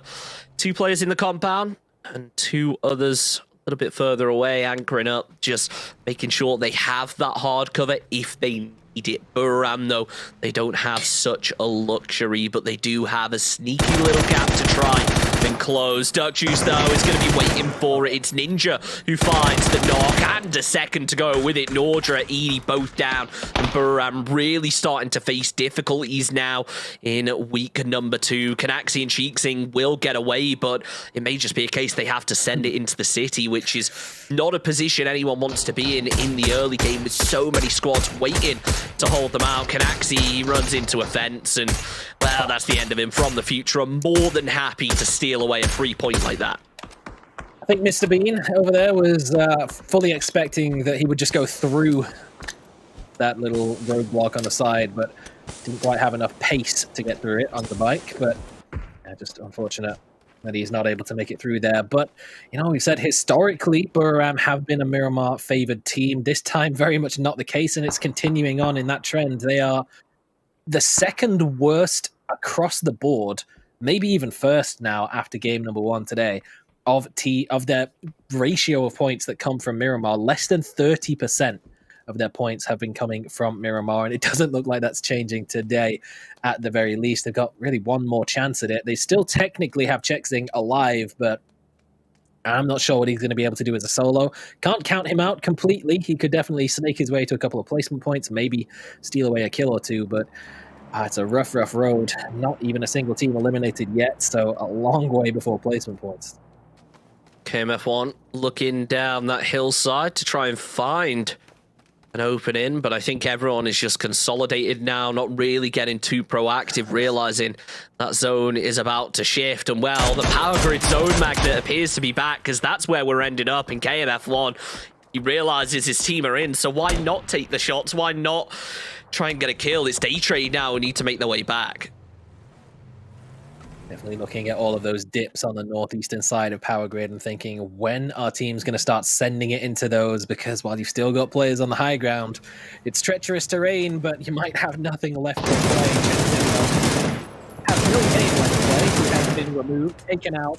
A headshot from FTF will finish the job on towards him. Teddy with a good spray from range with the barrel. Take down Neil T, but a bit awkward for him to try and find the flush. They're actually getting some covering fire from MS Chumburi up on the far side. Teddy's still looking to try and hide. He's actually now realized it's a second team as he's got a free knock onto Julio over the top and now knows that there's potentially 8 players ahead of him. They're looking for a bit of an angle to take some shots towards him. Teddy tries to find that opening as New Generation, having lost a player, try to get back and salvage. It's going to be Young B taking the lead as he closes up a little bit further. Still not close enough to really do any damage. Pete with the shots, lands one to the head. And well, New Generation, now it might be time to rethink not just how you get Neil out of here, but how you get Young B out of here as well. Or maybe even if. There's not beyond the realms of possibility that teams just say, you know what, just not going to bother with going to give it up and try and keep more players alive. Tycon, red dot spray onto Nurins. He's not really had much of a chance to contribute today, unfortunately, for Day Trade. He's normally a big contributor, and they didn't really need him in the previous game, but it would be very, very beneficial for them if he could remain alive this time. But knowing who they're up against in Cerberus on the low ground, Duckmy holding the angle from behind and still with potential angles from up above, as Clories is still up on top of that rock. Oh, it could be a big, big problem. Tycon dangerously close to dropping, but he will survive long enough to see Norins bleed out and Flash. He's just once again going to have to accept the loss of Norins and fall back to the rest of the squad. Vanny, though, he finds one of his own. New Generation trying to get that first point on the board, even after taking a serious casualty early on. Vanny with some shots onto Julio, but not able to land them. Belmoth also going down, so Day Trade down to a 3-man. Not the first time we've seen it today, and well, in the previous match, they had a lot of success. Along with it, Tycon working up that hill, trying to find an off angle, but honestly, Cerberus are struggling to get much information from this position. They've been working up the hill. They've had no lines of sight. They're in a really tricky position, and that zone could just make it worse, as now they have to pretty much run off the hills into the open and then into New Generation. This is a huge problem for the South teams. The only real playable areas is the dips that are already occupied by MS Chumburi and New Generation. They kind of just have to make a send in or just go past them and go into Power Grid. And Genius are already looking to try and hold that out. This is where the downside of Clories being up on that rock could come into play, as MS Chumburi, we said APAC's a crash-heavy region. MSC are just fully sending it in the background. Utah gets clobbered by the front seat of the vehicle as Job Jab comes flying through. Simon T can do nothing. Zest even less. Clories can just sit and watch from a distance as his team gets breached in the south side of Power Grid. There is nothing they can do. Simon T has to try and close this distance, get back to his teammate, but it's a whole lot easier said than done. MSC looking like they want to just settle down as Genius. Well, Clories, he might not be able to help, but he's doing everything he can to get some points on the board with it. Batulin's mode activated as he hops in the bike, gets ready to make a run. Origami orangutans. Well, it's time to potentially run for them. The fight or flight instinct kicking in, but you know they are ready to take this head on. E-Arena, however, with the nades, are throwing out every bit of util to try and cause problems, and that nade certainly does. Rain goes down as Flash is ready to follow. Molotov's over the top from Origami orangutans, but it's going to be a tricky one to hold on to as Rip is just boosting up. E-Arena up to go round the outside. Rip ready for it though, but doesn't see any movement just yet. Hears them outside the doorway. Flashbangs coming through, manages to dodge all of them, but still no push comes through. Kang falls at range, and now it's only going to be Rip and Akita left up. They're trying to figure out where that final player is, but he's all the way outside, finding headshots onto Saphinx. More nades to follow, but Origami orangutans, you've got to think it's over for him. Cleanly done by E-Arena, knowing that this warehouse is full of really untested angles. It's a pretty new addition, the new design of these warehouses, and it was a good solid hold position from the Origami orangutans, but it was a third-party off angle from Zest all the way up Power Grid that was a big downside for them. Got a couple of tags in at the definitely the wrong time for the orangutans, and they were not able to make the hold. And just Akita now still surviving. All that he can do is try and hold on, get some grenades in, look for a 1 versus 3. Clories was unable to regroup. He tried to send it on the bicycle, but didn't get a chance to do so. No real way through. So many people on the other side of the zone, as was expected. KM99 gets caught out on the cross. Akita with a swift little reposition, but that's just one player too many for him to take down. Sapnix again coming up strong for E-Arena, giving them a big boost in the points and taking control of the far northern side. But now they have to worry about crossing the road under the watchful eye of Icarus Cyber and T5 as well. Not going to be happy to let them claim that spot on the northern ridge. That circle shift as well. Now all these southern teams have to start making a move. I don't think Cerberus have any idea just how close this PMA player actually is. Pete is just going to be waiting while Ted is going to be watching a bit further back. Just waiting for that push to come through, but as Hymer swings a little bit further wide, it's going to be PMA taking their first casualty. They need to try and back away. There's no way they can really come out on top of this unless some miraculous shots come through, and that's exactly what connects from Mr. Clay, but equally so from Hymus to avenge his teammate. Tycoon comes up over the top. It's PMA out in 12th, and that's got to be damaging their mindset if there was ever a fight to do it, coming out against the top team on that southern side with so many more squads yet to close. It looks like SGD just want to hop in the vehicle and completely skip the push that Bliss are having to make. It's understandable, really, considering Bliss made the move for those dips on the northeastern side of Power Grid, and we knew that it was treacherous territory while there's still high ground areas, particularly over to the east, like the Expendables were holding on to. A lot of angles could have been found in towards them. That is a large part of why Bryn once again finds himself as the last man standing pretty early on for Team Bliss, and now it just gets that little bit worse as Duck Juice still creeping his way forwards, and now SGD have just rocked up above him. And this is what we were saying about E-Arena having to make their move over the road. 2 individual teams keeping an eye to try and prevent it. But Stapnix, once again, a double kill for him. He's really been on fire for the Bunnies in green now, but they're at on 5, equally so. And they are very, very aggressive. They don't know about Jay Sparker. Oh, he knows. Has been spotted, though. Yeah, he's gone down to the blue zone as well. Patton Pong. I don't know, man. I don't know what they feed the kids over in Thailand, but just crazy aggressive, crazy skilled, and good eyesight as well. Really impressive there from T5 to make this push, but ultimately they need to finish it off. Shen is trying to remain as the final player, looks to finish off Team Bliss as Bryn is just laying prone. The first nade was actually a lot closer than the second, but the whole team throwing some down, the blue zone coming through. That's going to be the end of it, but ultimately the points denied. Bliss go down to the zone, and Bryn out in 10th position. Patrick is a solo of his own, trying to make some noise here for Archangel Predator, and he has been able to get a knock. The vehicles are taking a bit of damage, so maybe going to blow up sooner or later. I can't really see Cerberus making a push just yet. It's really going to come down to the circle, and Y8 also a solo to be accounted for. Yeah, I'm not entirely sure how much damage the 2 solos on the western side, 3 solos if we include Evil Patrick as well, can do to a 4-man strong Cerberus who have been so diligent when it comes to clearing their side of the zone and staying aware of the threat from behind from solos, the last man standing of their squads who might be creeping around some of the ridges. They do have a little ridge to work with of their own, but I'm sure they will take it upon themselves. They still have Duckmite down south, anchoring, looking for angles of anyone making a move, and Sapnix is just gunning directly south. He's just going to run face first into Y8, and as soon as those shots come through, Cerberus will know exactly what's going on behind them. Genius this time around, still lurking. There it is, Sapnix. What's that? His 5th kill of the game. Gives away his position, though, so that's really just drawn the attention, the alarm bells of Cerberus. Now, they're going to have to spread out along their own ridge, but they have more to deal with. They're at on 5 and making the move in this direction, as are SGD as well, but I don't think they're going quite as far. They're just going to start putting some pressure on what remains of Genius on the northern side.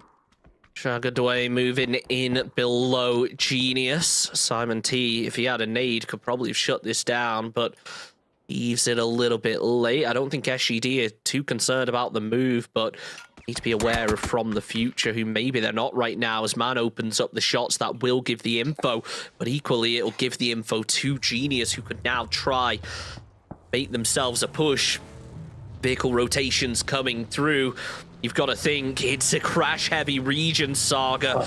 Will from the future go straight for it? It seems like they want to swing around the side, break that line of sight, but the crash will come through. Leo finds the headshot, followed by the body. Delta Mix will go down. Simon's there for the trade, but no, Shen lands the barrel spray first. It's only one left up from Genius, as they're on 5, trying to get involved over on the western side. Cerberus have made that rotation. Vehicle about to blow. Nade doing the same, but why Good turns it around, takes down Pattern Pong.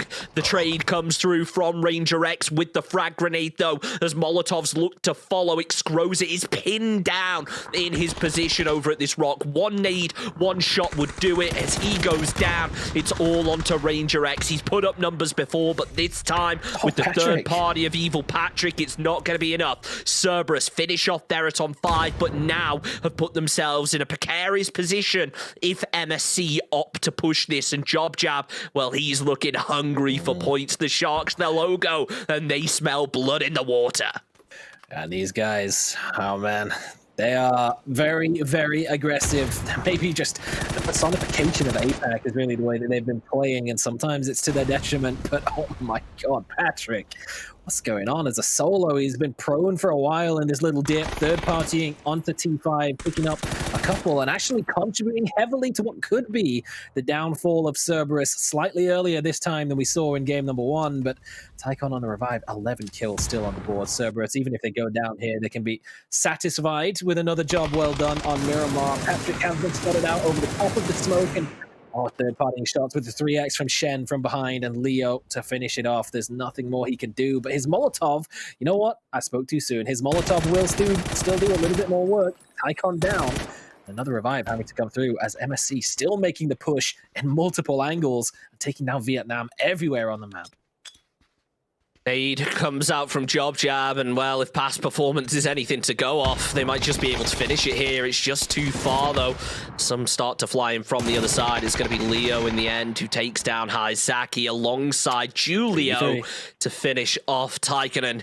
2 teams left, 3 players from each. Shen is just sneaking his way forward in the same way that Skeet is sneaking his way through Power Grid. Jervis is anchoring, but as things stand right now, you have to think Saga Dewey have the majority of that zone control. I'm just going to stick with SGD. I keep butchering I it. think so. Yeah, I'm trying.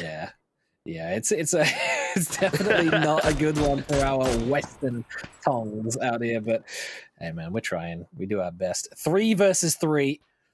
Out towards the southern side of zone, MS Chumburi holding on to a solid position, and actually with the reposition of Skeet back in towards Power Grid itself to clean up what remained of Genius Esports, he has a lot to work with in terms of awkward little cover that can cut out a lot of angles. Jervis could be made pretty irrelevant in terms of finding out Skeet, but at the same time, it means that he's going to be pretty irrelevant for a lot of the fights as well if he doesn't quite have the angle at the exact moment that he needs it. So down towards the southern side, Job Jab and Julio need to come out looking the better on Shen. If he gets a hint that they're in this position, he's got a lot of lethals still. 2 grenades, 2 Molotovs, and an untold amount of flashbangs that he can put to use. And you already know that Shen is the type who will push this ridge if he gets a chance to do so.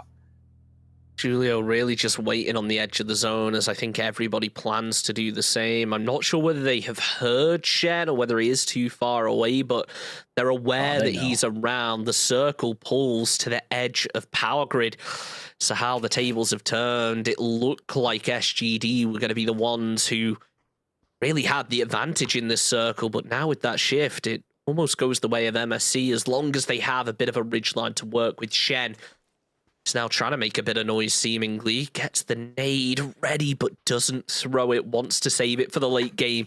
If only he knew just how close he was to Job Jab and just how lined up that nade was when he put it in his hand. Now MSC just have to wait. I think they are relying on SGD to be the ones to really kick this fight off and cause that aggression. But Shen is waiting so patiently as MSC start to regroup.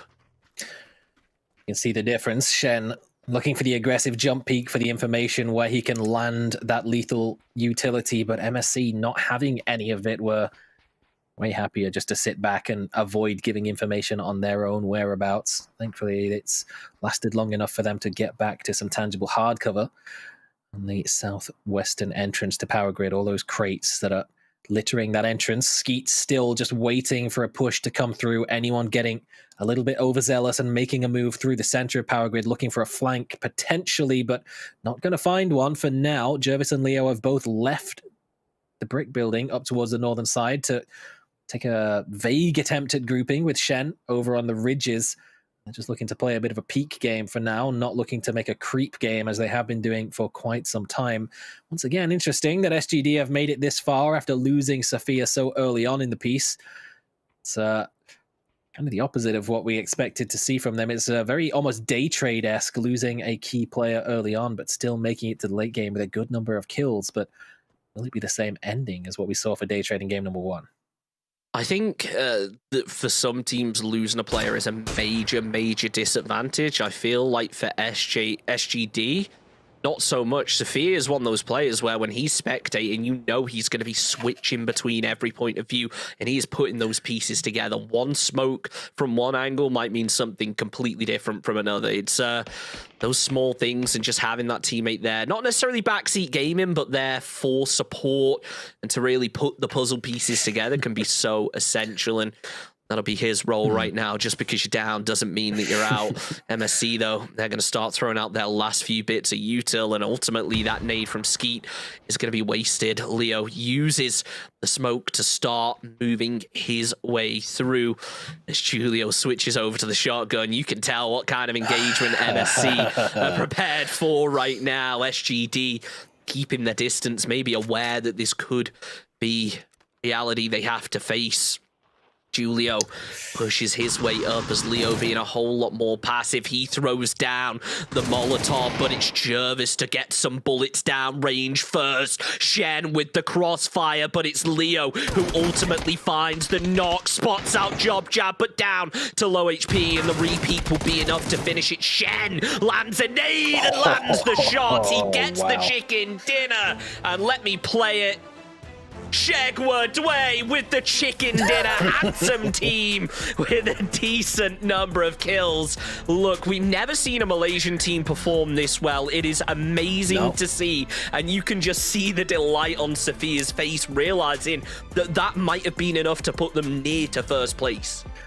We've actually never seen a Malaysian team do anywhere near as well as this, even like competing in PCS without Sophia on it. He was also part of that old school Battle Arena elite squad. So once again, making a comeback, and this time it's much more successful. A second place finish right now for them and a first place in the game to try and close the distance onto Cerberus as well. What a huge performance from SGD. And you know, when you called out Julio switching over to the shotgun, we look at where the dot was on phase 9, and they basically had a lot of open ground to cover to get up close to that fence line where they would have been in prime shotgun range against SGD. But SGD prime 3x barrel spray range, and they are just so expert, on point, pinpoint accuracy with those 3x sprays, and they showed it as a masterclass right there. I mean, the nade really opened things up as well. It felt like it was going to really go MSC's way because they had, you know, the players up. They had the harder cover. SGD had to make the move. Even though they did get the opening knock, it felt like it was still going MSC's way. But as soon as that nade landed from Shen and the shots followed up, it felt like things started to change. And SGD, really good chicken dinner. And let's not forget as well, they lost Sophia extremely early on in the game, all the way down to the south of Power Grid. And they worked through what is a very tricky position, a lot of open terrain they had to cross, but to be able to move all the way from the south up around to the north of Power Grid and then back to the south, that just shows such dominance. That's the key point as well, is that coming in from the south, we knew that there was like 6 or 7 teams trying to make a move to enter in the zone from that side, and SGD just said, you know what, forget it, we'll go elsewhere. They wrapped around the northeastern side, cleaned up all the teams coming in from that side, cleaned up T5 up north, cleaned up Cerberus on the western side, and just completely swept a full, 270 degrees around the outside of the zone, and came in practically stark opposite of where they started off on that game, where Sophia met his demise at the hands of Glorious on the high ground. And it really worked out very well. And you've got to say that, once again, Sophia on the back line, and I'm not sure if you can call it backseat gaming if he's in the driver's seat, but definitely calling the shots for the squad, and so effective in doing so. 20 points on the board. But again, Cerberus up there with 16. They still, even though they haven't been able to close out a game, they are stacking up a huge amount of points today. Really, really impressive. It's SGD with 20 points. I want to see how much of a difference that makes, because obviously Cerberus getting a lot on the board as well. It will kind of lead them out ahead, but it was Leo who was the player of the match right there. 5 kills. That's a 50% rate for his team. Really impressive. Not too much damage, but look, as Joro would famously say, it doesn't matter how much damage you do as long as you get the points in the end. And, well, that's what Leo was able to demonstrate right there. We looked at the stats a little bit in week number 1 about teams that have been stealing away kills and teams that have had kills stolen away from them. And SGD certainly looking like the team to steal away several when there is an opportunity to do so. And that's a big part of why they are in first place for kills with 104. Cerberus doing enough to make triple digits, and T5 not too far behind as well. Third on 5. You know, we didn't really talk too much about them in the previous game. They held on the northern side against E-Arena very well, but that's another team that really, they only came together like less than a year ago, and they have been absolutely insane in Thailand. That form has certainly showed up in both of the previous PCS events, and they are looking like a very solid contender to take 2 last year academy players, both 18 years of age, to Dubai at PGC at the end of this year. Yeah, really impressive there from T5. Definitely a team to keep an eye on, but we are going to have to wait a few minutes to watch them again. We're going to be taking a very short break, but don't go anywhere, because we'll be coming back with our final Miramar match of the day.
Some updates to Destin, a new vehicle, and special new skins.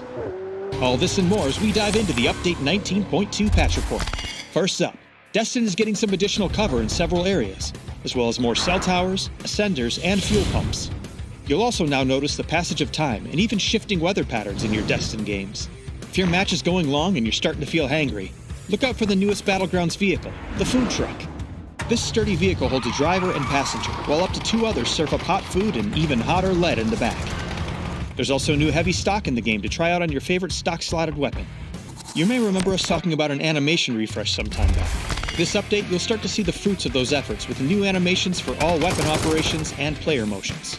Check them out and let us know what you think. For those looking to really pimp their ride, we've added new special vehicle skins to the game. Our first set will turn your run-of-the-mill Coupe RB into a sleek and sexy McLaren GT. Customized paint, rims, and even your brakes. These customizations can be crafted in the workshop or by collecting rewards from the new McLaren Crafter's Pass. But before you go betting your pink slip, while it may look like a McLaren, it still performs like a regular old coupe.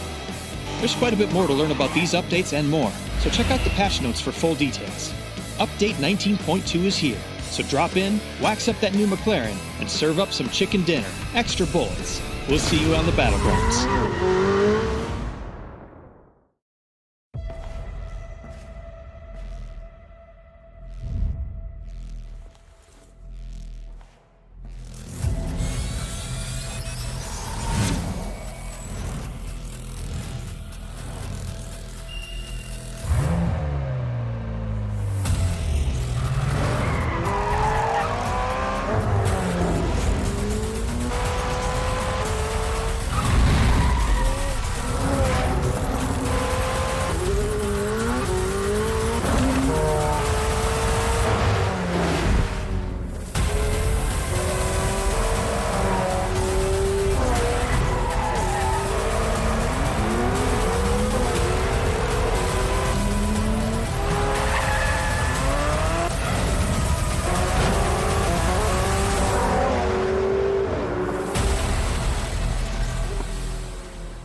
Well, Miramar has one map remaining for the day, but still 2 Erangel after that one.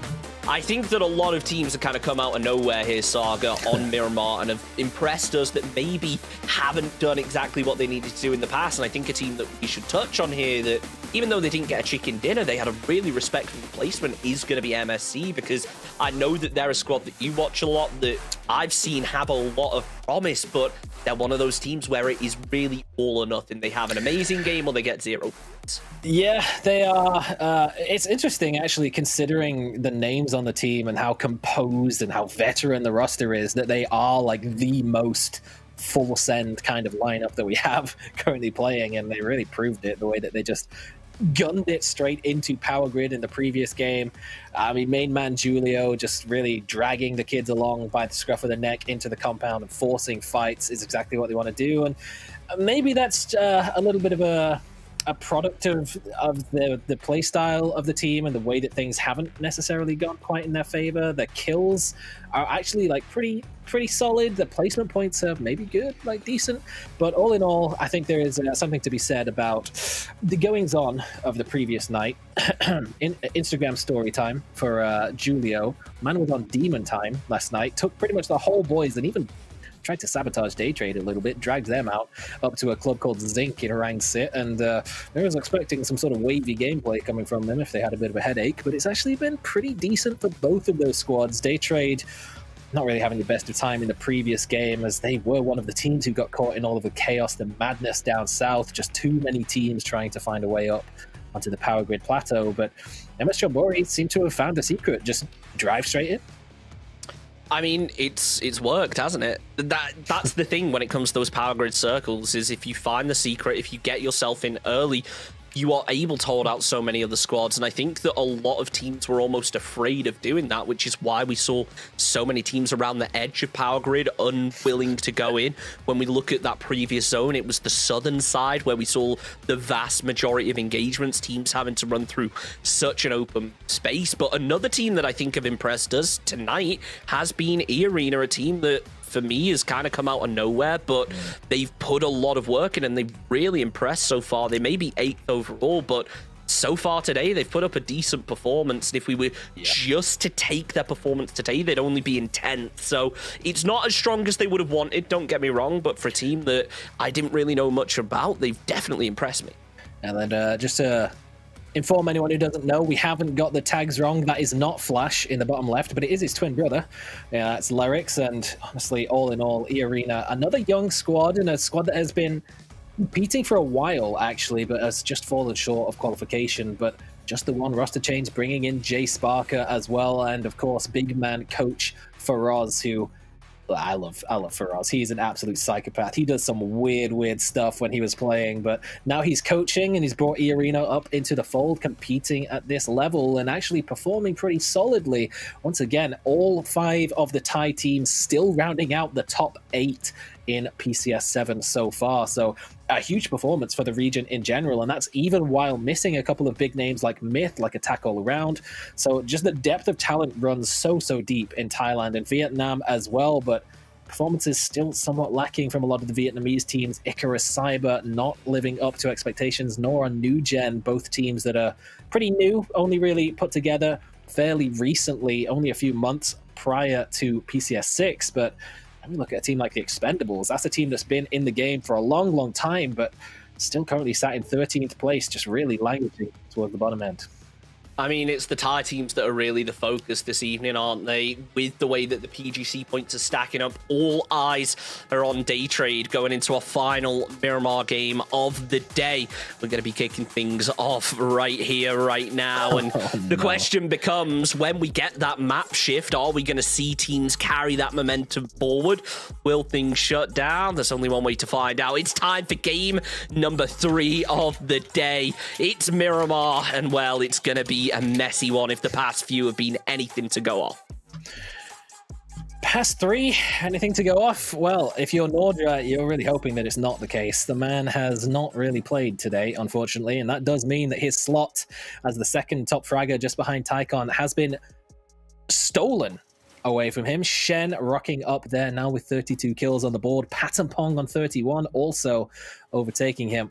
Leo rounding out our top 5 on 28. So really stacking up. But at the very least, Nordra is still up there in terms of damage in second place, just 40 points of damage behind Hymas in the top of the lobby with just over 6,000 across the 17 games that have been played. So he's going to hope to boost those numbers up a little bit in this game. And with a flight path this time that's favoring towards the eastern side of Miramar, maybe they'll be hoping that the zone can be a little more favorable to their drop spot around El Azahar and the Death Valley, the surrounding areas just towards the southern side. Nordra this time as well doesn't even have to contest against New Gen to try and steal away the vehicle, because they can actually make it to their drop spot in Impala and not really have to get tangled in any shenanigans, which is not really what we can say the same about Icarus Cyber and Team Bliss, who once again are sharing Los Leones. It is a big city. You can easily fit 2 teams in there, but it's just that constant state of being on edge and not knowing when a team is going to rock up on you, just the same way that we saw Team Bliss holding on to those positions on the eastern side of Los Leones up on the rocks, and it was the foot push of Icarus Cyber that dealt a lot of damage to them. But thankfully, Monty and Brain were able to claim a lot of points in the game last week, so hopefully that's not going to be happening this time around. Hopefully they can keep all 4 still standing and have a nice, amicable game where everyone gets a chance to break into the top 5 kills. Speaking of the top 5 kills, SGD, 2 players in there for the previous match. Now, they did get the chicken dinner, but it was Sappings from Irina who really stole the show alongside Hymas. But I guess that's to be expected from Cerberus. We don't really care anymore. It's just business as usual for the boys at the top. And once again, before PCS 7 even began, just did a little interview with Daytrade. They asked about their odds of making it to PCS 7. Elfish gave them like a 70% chance. I went all in. I gave them 100% and 100 kills as well. Dang, these guys are really on form. SGD, the only team to be ahead of them in that regard, although still a 20-point lead that Cerberus have, given their disgustingly consistent placements that they've had and the just sheer amount of wins that they've been able to pick up in the first week. Yet to have one in week number 2, but I mean, they've come very, very close already twice in 2 games. We'll see if they can maybe stack up that chicken dinner and actually get a bit of a bigger lead, because this is going to be one of their last chances to really show their Miramar game. And it makes me wonder with SGD, is that going to be the same case? Can they have one more big performance, maybe just get to the top end of things and then see what happens on Erangel, sorry, because obviously, there's still a few days left. You want to be making the most out of every game. And it feels like SGD, when we went a bit more Erangel heavy, they struggled. But that might have just been down to the case if they had to find their footing somehow and maybe just taking a day to warm up to get into things. Going into Saturday and Sunday last week, they definitely stepped things up. And I think the preparation was the big decider here. And I think that's one of the reasons we're seeing them perform so well tonight. It's definitely a lot of consideration for a lot of these teams coming in, and it's always difficult when you come into a lobby like this where it is a mix of regions, a mix of play styles, and a mix of drop spots as well. A lot of teams playing from maybe not so much unfamiliar territory, but territory that isn't what they consider their home turf in their own national leagues, and it's really been causing a lot of issues, particularly for those that have been sharing them, like Icarus Cyber or like Team Bliss down towards Los Leones have struggled somewhat. But the good news is a lot of the teams have been showing pretty steady improvements. Team Bliss, Buriram United, Teraton 5, all teams that their best performance in week number 1 was in the final day of games. So that time that they've had to scout out the lobby, to feel things out and to prepare themselves better as the tournament progresses has been paying off for them. And now everyone's had a full week to go over, do some VOD reviews and look at where they can improve their game. So hoping to see a lot of that come into effect and see some big numbers on the board for particularly the teams down towards the bottom end. But so far, it's still looking just as top heavy for the teams that came out swinging in week number 1, still continuing that form. Cerberus, SGD, Daytrade, Teraton 5, all looking extremely dangerous with some solid, good placements towards the late game of the previous couple of games. Oh man, what's going on here with Teddy? Oh, he's running super fast, I'll tell you that he's much. Zooming. What's going on? Rustin's just like, that dude's moving. Let him go. I'm so happy they did fast forward this clip because it would have gone on for a while. Was this just a clip of Rossiter whipping all the shots? No. Oh, no, Ranger whiffs some as well. I guess they kill him eventually. Is our producer really being that toxic right now that they were just putting on a whiff compilation? It doesn't matter. Let's move away from it because we should focus on what's going on here. The Expendables are actually getting third-partied upon while they were trying to make a push onto From the Future. Patrick has been able to take down Smell, and Duck Juice doing what he can as the final player. It's really not working out, though. Taken down by Trick. Archangel Predator also starting to get involved. TD takes down one. CJ tries to find the trade, spots the head, and is able to connect, but not convert it into a knock. Frag grenades coming over the top, takes down TD. 2 left up, but man from range is there providing the fire support. Trick goes down. Expendables, they've lost all but 2, but they're still trying their best to get some points out of this one. Man's been spotted, and this is an APAC early game. This is what we've missed.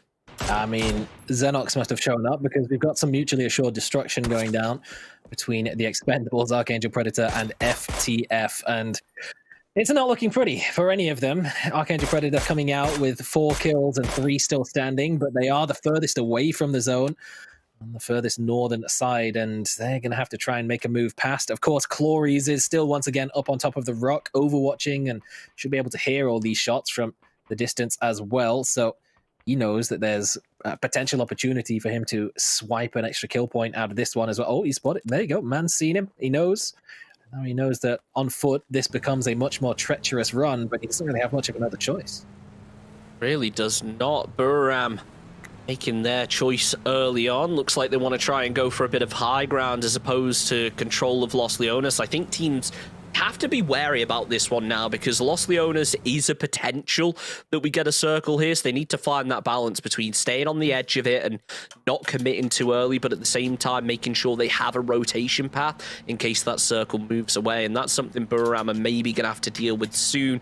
PMA, though, I was going to bring these guys up earlier, very late on the rotation, but that's led to them being able to avoid a lot of the congestion that we saw with teams like From the Future and the rest of the squads up to the north of Picardo. So really impressive from them. SGD, though, they're just going to be waiting. Shen maybe thinks he hears a player, but it's just his teammate. Just Jervis. He's better to be safe than sorry, you know. It's good to scout out the angles ahead of time so you know what's going on.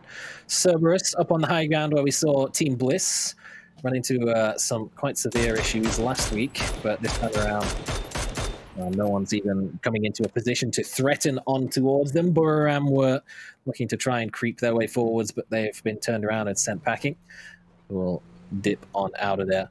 Still got a late rotation once again coming in from Origami Orangutans. They seem to be very much favoring coming in very wide on the east or western side of the zone, respectively, and very, very late. And that usually puts them behind a team like Buram, who we know is very aggressive when it comes to clearing out their backsides when it comes to holding out the zone. So potential engagement to come through on the eastern side of the zone, particularly if the phase 2 shift goes over towards the west and forces them into one another. Got to be careful here as it looks like it's Genius's turn to try and clear off their backside as T5 work their way through. Utah looking to land a couple shots, maybe just going to opt to leave it a little bit longer, hoping that Theraton 5 open themselves up just a little bit too much. It's that open terrain, but Genius not going to have any success, and T5 going to be able to get in and get what's actually a decent bit of high ground ahead of them. Give themselves a solid opportunity to hold on to a good position in the zone as phase 2 is looking to pop, and look at how much free space there is towards the western side of the zone, the southwest. Terrathon 5 can find themselves a hilltop and copper feed there. They will be looking absolutely lovely, loving life, lavish on top of the space to work with, but we'll see whether it's the case. Okay, they've got some room to maneuver into towards the western side of the zone and should be uncontested in doing so, but this is maybe where we were looking at the Origami Orangutans there. Wide rotation around the eastern side could have forced them into Buram, but they've just completely avoided that situation by just continuing on their way, coming in all the way down towards the southern side through Puerto Paraíso. It's a very, very long rotate, really getting their distance traveled stats up. but this does give them free access into a lot of strong compounds in the fields towards the southern side of the south coast and making their way up the hilltop. It's very likely that the zone is going to favor that sort of position towards the late stages of the game, so it could be a huge one for Origami Orangutans if they can cop the right hardships. Shen tries to land some long-range shots onto 777, but not to be. Maybe onto MSC, though, as they make their rotate. The Expendables have to be careful, and you can't be flipping vehicles like that around day trade. Thankfully, they had a bit of a plateau for cover, but still not enough to protect them from all the other squads at range. Many shots coming through and almost out of gas. Jervis going to be able to find one for SGD on the rotation. Icarus Cyber also try and work their way through. Expendables just out of the line of sight. However, still, 777 out in no man's land. MSC closing things through. Skeet has to know that there's someone here, but unfortunately does not. AT lands the spray, and the rest of MSC now closing their way through. AT does damage onto Jawman, but it's going to be Julio and Joblin Jab finding a piece each. Perfect pinch working out as now Buram try and defend a fight of their own up against Cerberus. High Mass falls as the rest of the squad try to backfill. They realize it's just not worth it. They're going to keep the rotation going, not pulling it up and just trying to find anything right now. Yeah, it started off looking pretty dire for MS Chonburi, but they've turned it around very effectively, and we talked about maybe wavy maneuvers coming from them, really just reckless sends, but scenes from the party from last night still running through their head as they just gun it directly into Icarus Cyber and leave them down as a solo J-End. Last man standing. Team Bliss were able to get another knock through, but weren't able to confirm it. Meanwhile, again, southeastern side of the zone, Buram holding their edge up against any and all comers, and it's Cerberus who've tried to make a maneuver through the middle of them, and they've lost Hymas for doing so. That is a big loss for them, considering he is currently the second highest damage dealer, as Norder is now 5 points of damage above after putting some shots into his teammates. So he'll be happy to see that after his lack of contribution that he's really been able to do. Only 40 damage. That was all that he needed to reclaim that first place spot, and he won't be losing it. Hymas is already dead. But Buram, again, just showing signs of that aggressive hold on their side of the zone, and even with the third-partying shots coming in from Youngby from distance, they're not slowing down, and more than happy just to corral Cerberus into as small a space as possible. But we know what Cerberus can do. Even from a position like this, they're still a dangerous team to have to worry about being behind you. As the zone gets ready to make a move, Archangel Predator realizing that that was just not the way they wanted to head in. This one will certainly lend to their rotation well, though. They just need to be careful of E-Arena, PMA, and T5. They could even go all the way down to the south here, honestly, and try and take a fight up against Origami Orangutans, but you've got to think that taking a lot of damage here, you want to try and get in, get your meds popped, and then start finding your entrance. It looks like, though, they're just going to be leading the charge through. Simon T does the same up the hillside, but it's going to be Clarice who ends up getting shot at. No damage connects. As it looked for a second like Genius were going to try and pull up above. They're going to send it a little bit further round before they do that. Hopefully not so far. They go head first into Monkey, though. Origami Orangutans, they did the expected maneuver after wrapping up along the south coast, after coming in very late up the east. They just made a move up into some of their open free compounds down towards the fields, and they've been rewarded for doing so with a favorable shift towards themselves. Buram doing quite the same thing, but of course in Buram fashion, they're holding a wider split across multiple compounds. Still got to worry about Cerberus creeping in behind. They have only taken down one of the four players, and we've seen it multiple times now that losing one player early does not diminish your chances of winning a game. Both of the teams who have won our first and second games lost one early on and still came back to pick up not only a win, but a good number of kill points to go with it. Cerberus are maybe hoping that that trend can continue and they can be the ones to benefit, but the Expendables, they maybe have just lost a little bit too much too early on with all the chaos that was going just on the eastern side of the plateau, the road on the way down from Hacienda. Now they're just down to 2, and Belmoth looking to make that even less. Oh, here's the replay from earlier. This was rough, this as well. It felt like Icarus were going to be able to get it pretty much for free. And, well, once they took the first player off, it seemed destined to happen. The second was taken down extremely low as well when he went for the peak. But ultimately, it was all down to Jab just catching that off angle. And really good teamwork there from MSC to come out on top. And this is why they had so much potential. I guess the party never stops for them because they're keeping that momentum going. And that's actually huge as well from Jab. You saw how low he was. That was Team Bliss that was putting shots in as they sent it around one side of the warehouse, and he crashed on the close side, came in just surrounding Icarus Cyber in the compound. He was down to single-digit hit points with the third-party shots. If he had been knocked on the way into that door, that could have been a very different result on the fight. But as it stands, single-digit hit points was all that he needed to really deal the damage. MSC still holding on to their top 7 spot now. And, well, they're looking to continue on with a good streak, but more full aggression coming through as SGD get up close and personal with Theraton 5, straight into the dip, but Patapong with an early headshot. Grenades exchanged, but I don't think either of these teams are willing to back away from this fight.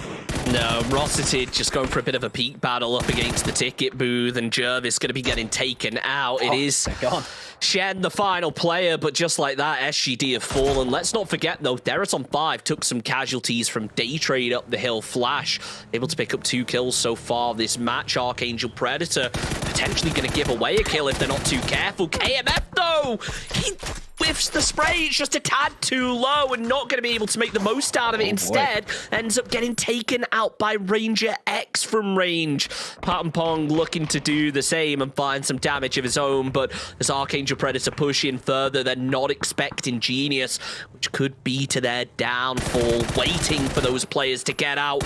One of them, Will, and Clarice lands the spray, looks for the second onto Nan, but instead just gets down the hill because Nordra's getting involved, and Nan is trading it out. Somehow, Archangel Predator are remaining in this. It feels like they should have been taken out twice over. It's that long-range tag from Nordra that just made that a realistic possibility for Mad Dog just to hit the headshot once, but that's not going to stop Buriram from indiscriminate violence, taking shots now at Archangel Predator. They want to claim every point that they can. They have regrouped their split somewhat, but that doesn't mean that they can't just start a new one, spread themselves in a wide position around the shack, get up close and personal, a Molotov into the shack, and that's game over for Archangel Predator. They are now officially toasted. Buriram now having a much better time than they've had in the previous couple of games, keeping all 4 players alive. It's definitely going to play into their hands, but for how long is that going to be the case? Because they knew Cerberus were here, but Canaxi, slight lapse in concentration, and that's just how quickly Cerberus can bite you. Ranger X looks out for Pete, but hasn't been able to spot him just yet. The nade comes close. The Molotov attempting to find it even closer, unfortunately doesn't. If anything, it actually slows him down, but as the flashbang comes out, Pete wasn't expecting the push, and Ranger X is there to shut things down. Day Trade, though, immediately are ready for the third party. Rossitid's eliminated. Theraton 5 down to just a 2-man. 6 points on the board already, though. They can make it into the placement. They will be looking a whole lot stronger. Monty, the first from Bliss to take damage, and it looks like potentially the first to get completely taken out if he's not able to back up quickly. Theraton 5 still trying to find that opening. This is how you know it's desperate, Saga, when you just hop into a vehicle and you go, let's just send. Patapong 1 bullet from going down, and you've got to think it's only a matter of time until that 1 bullet lands. Yeah, I don't think it'll take too long. These guys are all pretty nuts when it comes to landing those shots. And yeah, Patapong didn't even get in the vehicle. He's just going to go down to the blue zone. So Theraton 5, they contributed some kills on the board. They got some points in the standings, but not going to be able to make it towards the late game as they have done in the previous couple. Cerberus finally will be responded to once again with Buriram. They picked off 1 earlier. Now they finally get the second, but not before Canaxi has been taken down as well. So Cerberus now down to just half strength, but that's still pretty damn strong considering what we've seen from them so far. But they still now have to make a move past the 3 men of Buriram if they even get a chance to try and do so. I don't know what the strategy exactly was there from Origami Orangutans, but it didn't work out. I think they maybe scouted it as free and Rangers sending it in, but unfortunately not to be the case. Akita's caught on the rotation. Rip's down low as well. Monkey are in some real trouble. Kang is going to try and get up some monkey business, cause some problems for these squads, but it's Genius moving in from the back, catching them in the peak. Nades are through, but it's JN who really finds the damage. He's finished off by Kang as Origami Orangutans get themselves a second point on the board, but they've got to outlast two other squads to be able to get that third confirmed. As Bryn moves in, Bliss start to falter. This might be what Origami Orangutans were looking for to get those extra placement points. Not sure though, with Genius still creeping up towards them, getting in nade range of their shack. It's dangerous, even with Buriram overwatching from above. Dangerous position as well for MS Chonburi, but when has that ever stopped them as they continue making their move forwards? But it's Team Bliss with an angle from behind. They themselves need to be a little cautious of Nugen. Nade around the side from Rip will get some solid damage into Clories, but not quite enough to take him down. But it's the potential off angle from Kang that could be huge. They just need to keep themselves in a position where he can actually make that peak and out of the range of Buriram, who are just so aggressively pushing forwards on towards Cerberus right now as well with half their strength. A spray through the smoke from Nordra. Of course, he's #1 damage in the game, 600 for now, and he's got an idea of where Hasaki is. Who cares about smoke? Not Nordra. Straight through, spots him out. Here's the heal going down. Now Rip, only 5 bullets, needs to get a reload off. Needs the assistance of Kang as well to try and hold this line.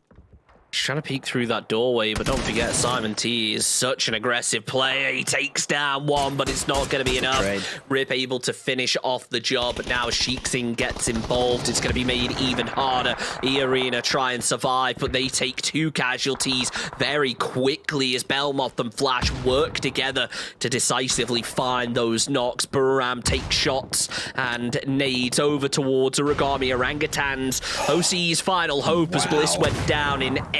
They try and get that extra placement point, and now it's revive time, but Nordra has used that as an opportunity to close up. Molotovs through. They're out the back, though. They might just be able to make it. No, Edie through the window shuts it down, and Origami Orangutans out in 6th position. We're into the top 5, and E-Arena are holding on by the skin of their teeth. There is literally a foot or two in it between Lyric's being safe and Lyric's being forced out into the open. The smoke comes through to try and break the line of sight against Flash, but it doesn't seem to have worked as he's just trying to get on that high ground before Lyric's gets out of this building. Bit of brotherly love being shown between the two, but I'm sure Flash will be more than happy to sit his kin down at the first opportunity, and I'm so sure that Lyrix would be quite so happy to take the engagement, but he might not have much of a choice. He will put some shots into Norins, who is fall back in the vehicle. He's spotting that here through. There he goes. A couple of shots to come through. Buriram now with full control pretty much of the south side of the zone. They haven't really expanded out towards the east, so New Generation have actually crept their way down and started taking a little bit more control of some of the dips, and I even sent Vanji up close and personal. No. No, Ninja! Oh, Ninja! He wasn't expecting it. Ninja lands the shots and somehow comes out on top, but Cheeksing able to trade it away, steals the kill. That's so unfortunate.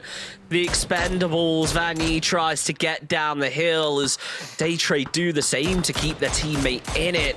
That is heartbreaking for Ninja as Edie, if he can find this shot through the smoke, Daytrade are all but over.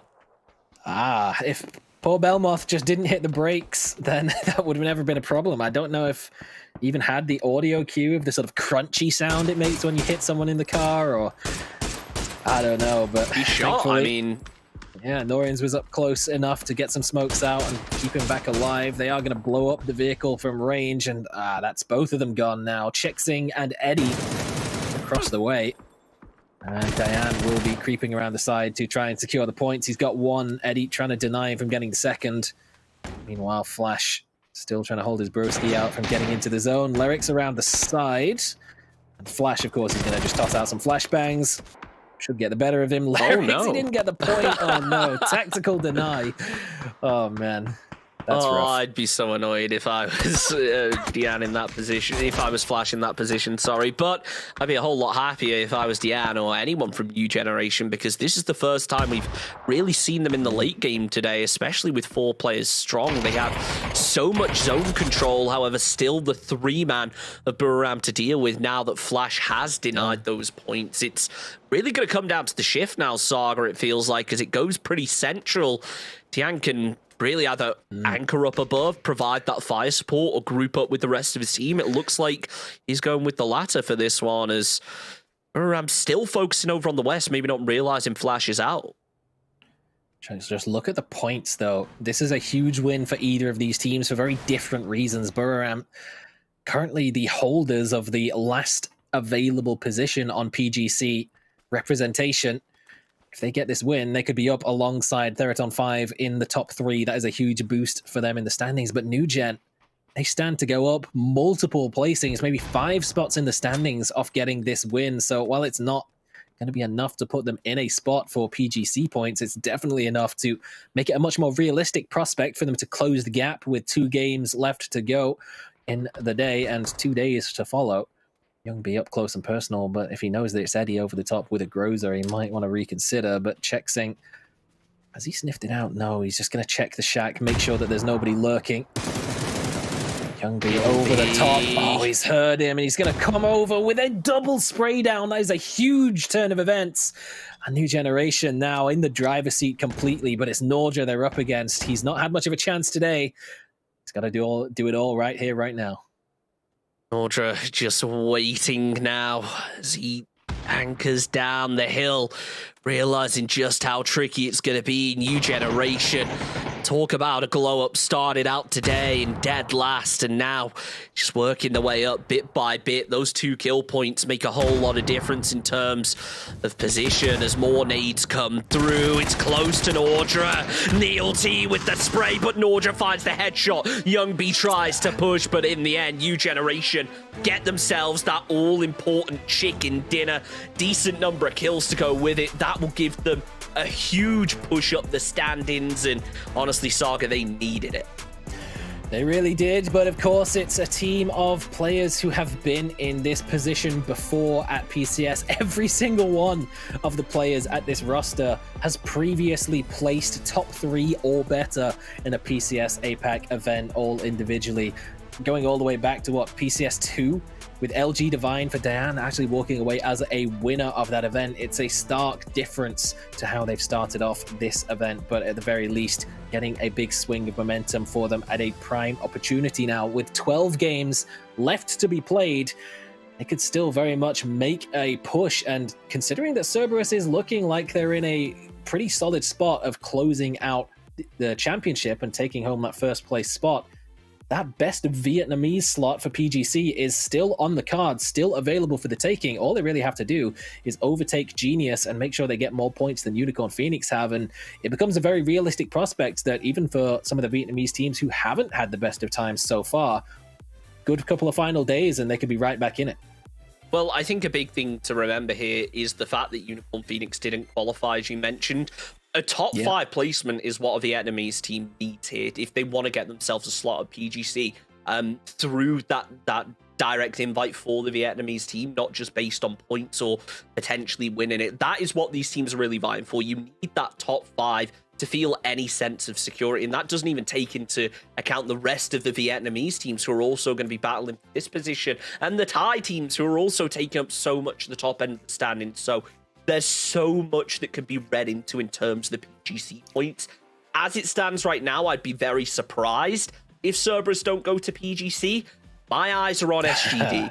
I want to see that squad. I want to see that squad make it. I want to see that squad at a global championship, because you look at players like Sophia, like Leo, who have been around for such a long time, and you have players like Shen, who, as far as I'm aware, has never played on LAN.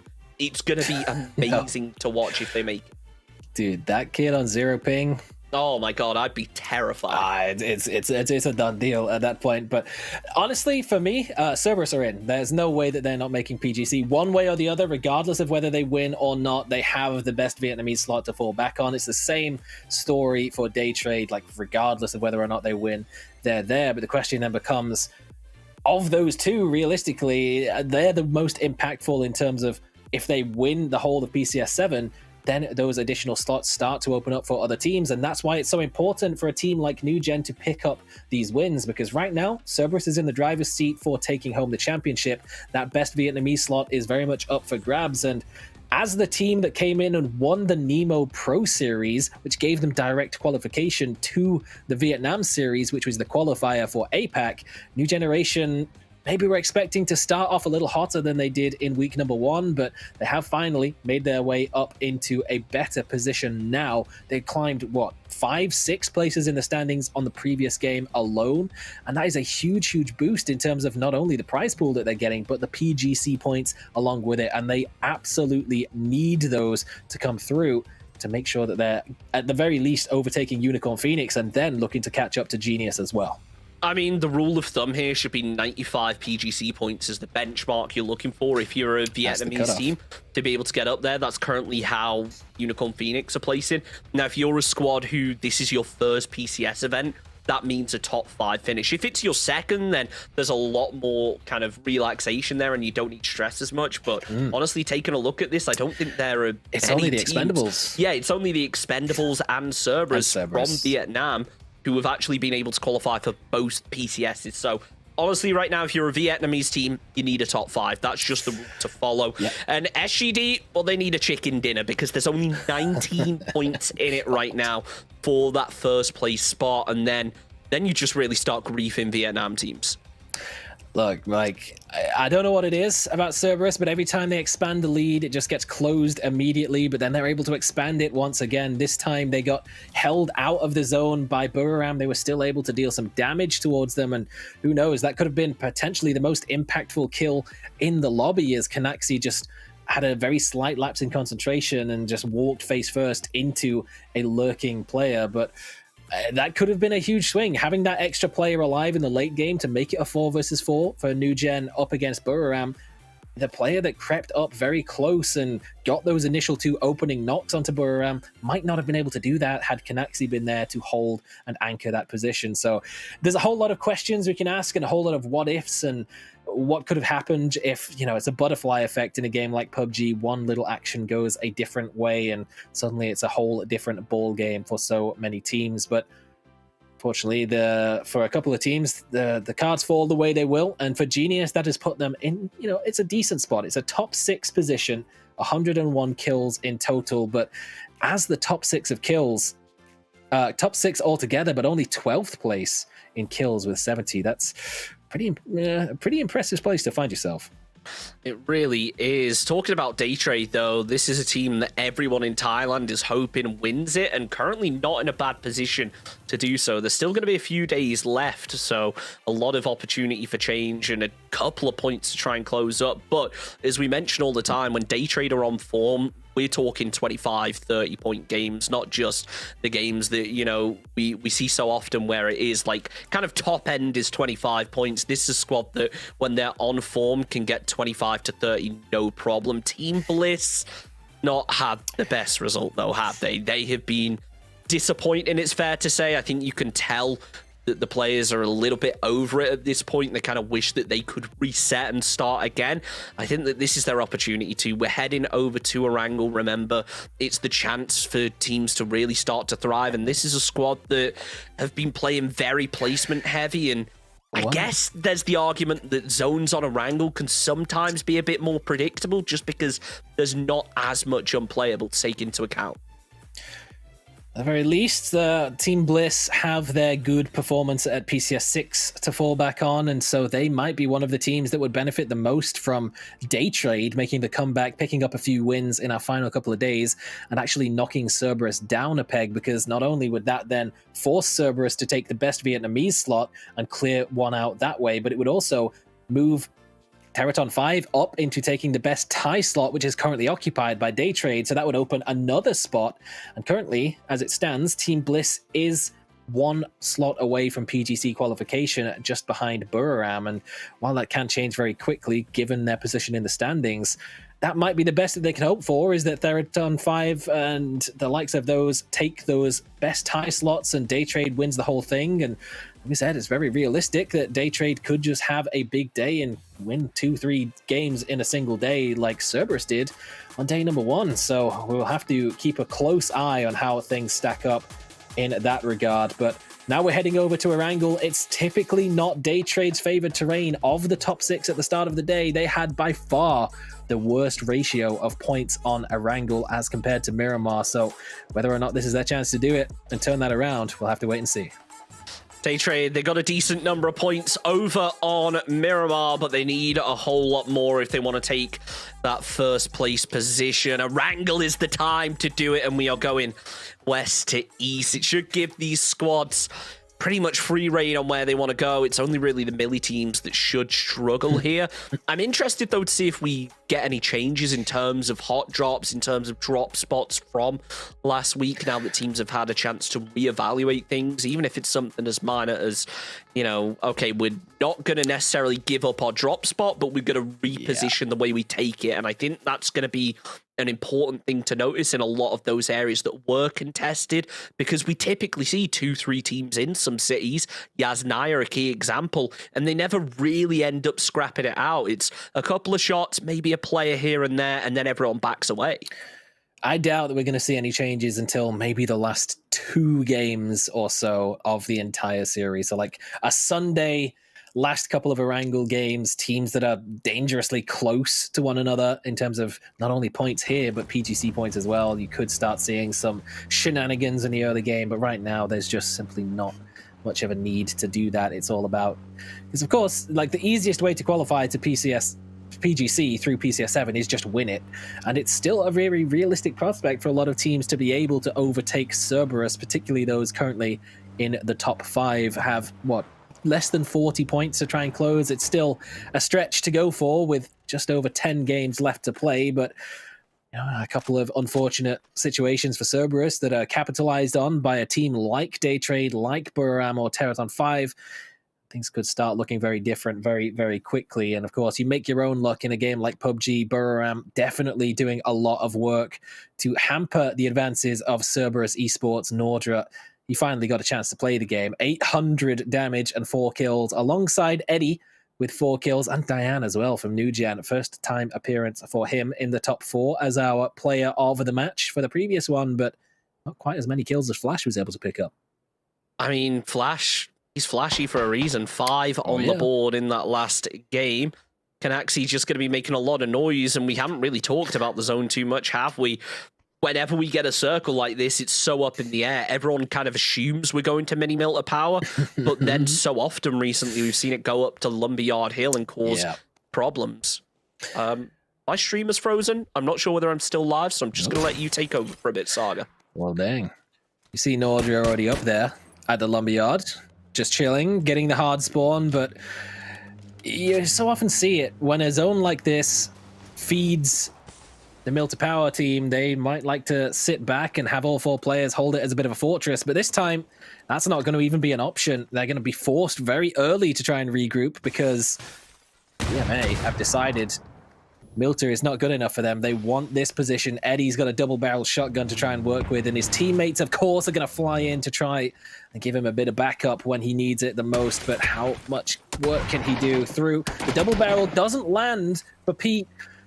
Eddie's will, but the trade is there so quickly, and Buriram just weren't quite there in time to try and prevent the inevitable from coming through. PMA have claimed a position away from Buriram, and that was such an early maneuver for them that even Buriram were completely caught off guard by that, and that's huge because Buriram, they do like to play those wide, aggressive splits all the way across, not just sitting back and holding on to that little fortress of mini Milter Power, but they like to hold on to those compounds, but the opportunity to do so has been stolen away from them, and PMA are going right back to Milter to do some more looting. Origami Orangutans still continuing to loot up, though. They're going to probably take it kind of slow. We saw that over on Miramar. The rotations were definitely more delayed than a lot of other teams, so we'll have to see if that remains true on this map. But with a circle like this, a lot of teams would much rather get through earlier, so I think that they know they're going to be in a tricky position early on.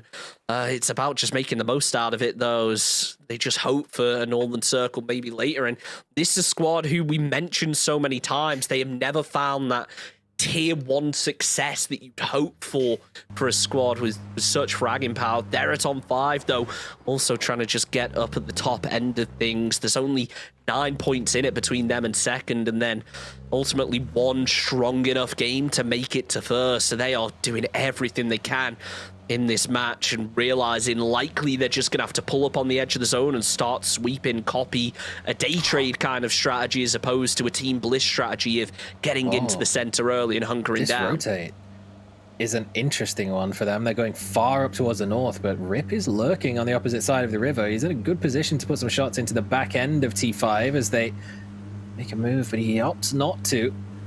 It's a bit of a risky one. They knew that there was teams up towards their north. They will have seen Team Bliss going for their Zaki ult drop early on. Until 5, just more than happy just to make the send over the bridge and go up towards the northern side. Wrap very late up towards the eastern coast, no doubt, up and around Yasnaya area. But Team Bliss, Origami Orangutan, still yet to make their move. Day Trade and E-Arena in a pretty similar situation as well, down towards the southwestern side, coming out from Primorsk and Quarry area, still yet to make a move to get into the zone. But if the timing is slightly off, they could just run face first into each other and get into an early engagement. But TE is just more likely going face first into one, and it's working out in their favor. Ninja, once again, an early headshot knock onto Skeet, but it's traded back by Jobjab. Smell, though, unfortunately not quite able to land the shots that he maybe would have hoped onto MSC. That nade, though, is certainly close, bouncing right over the top of the trench and taking it down. Jobjab, there's only going to be Julio left in this position. And, well, he is eliminated in the end alongside Jam and MSC. I think it's fair to say they're a Miramar team.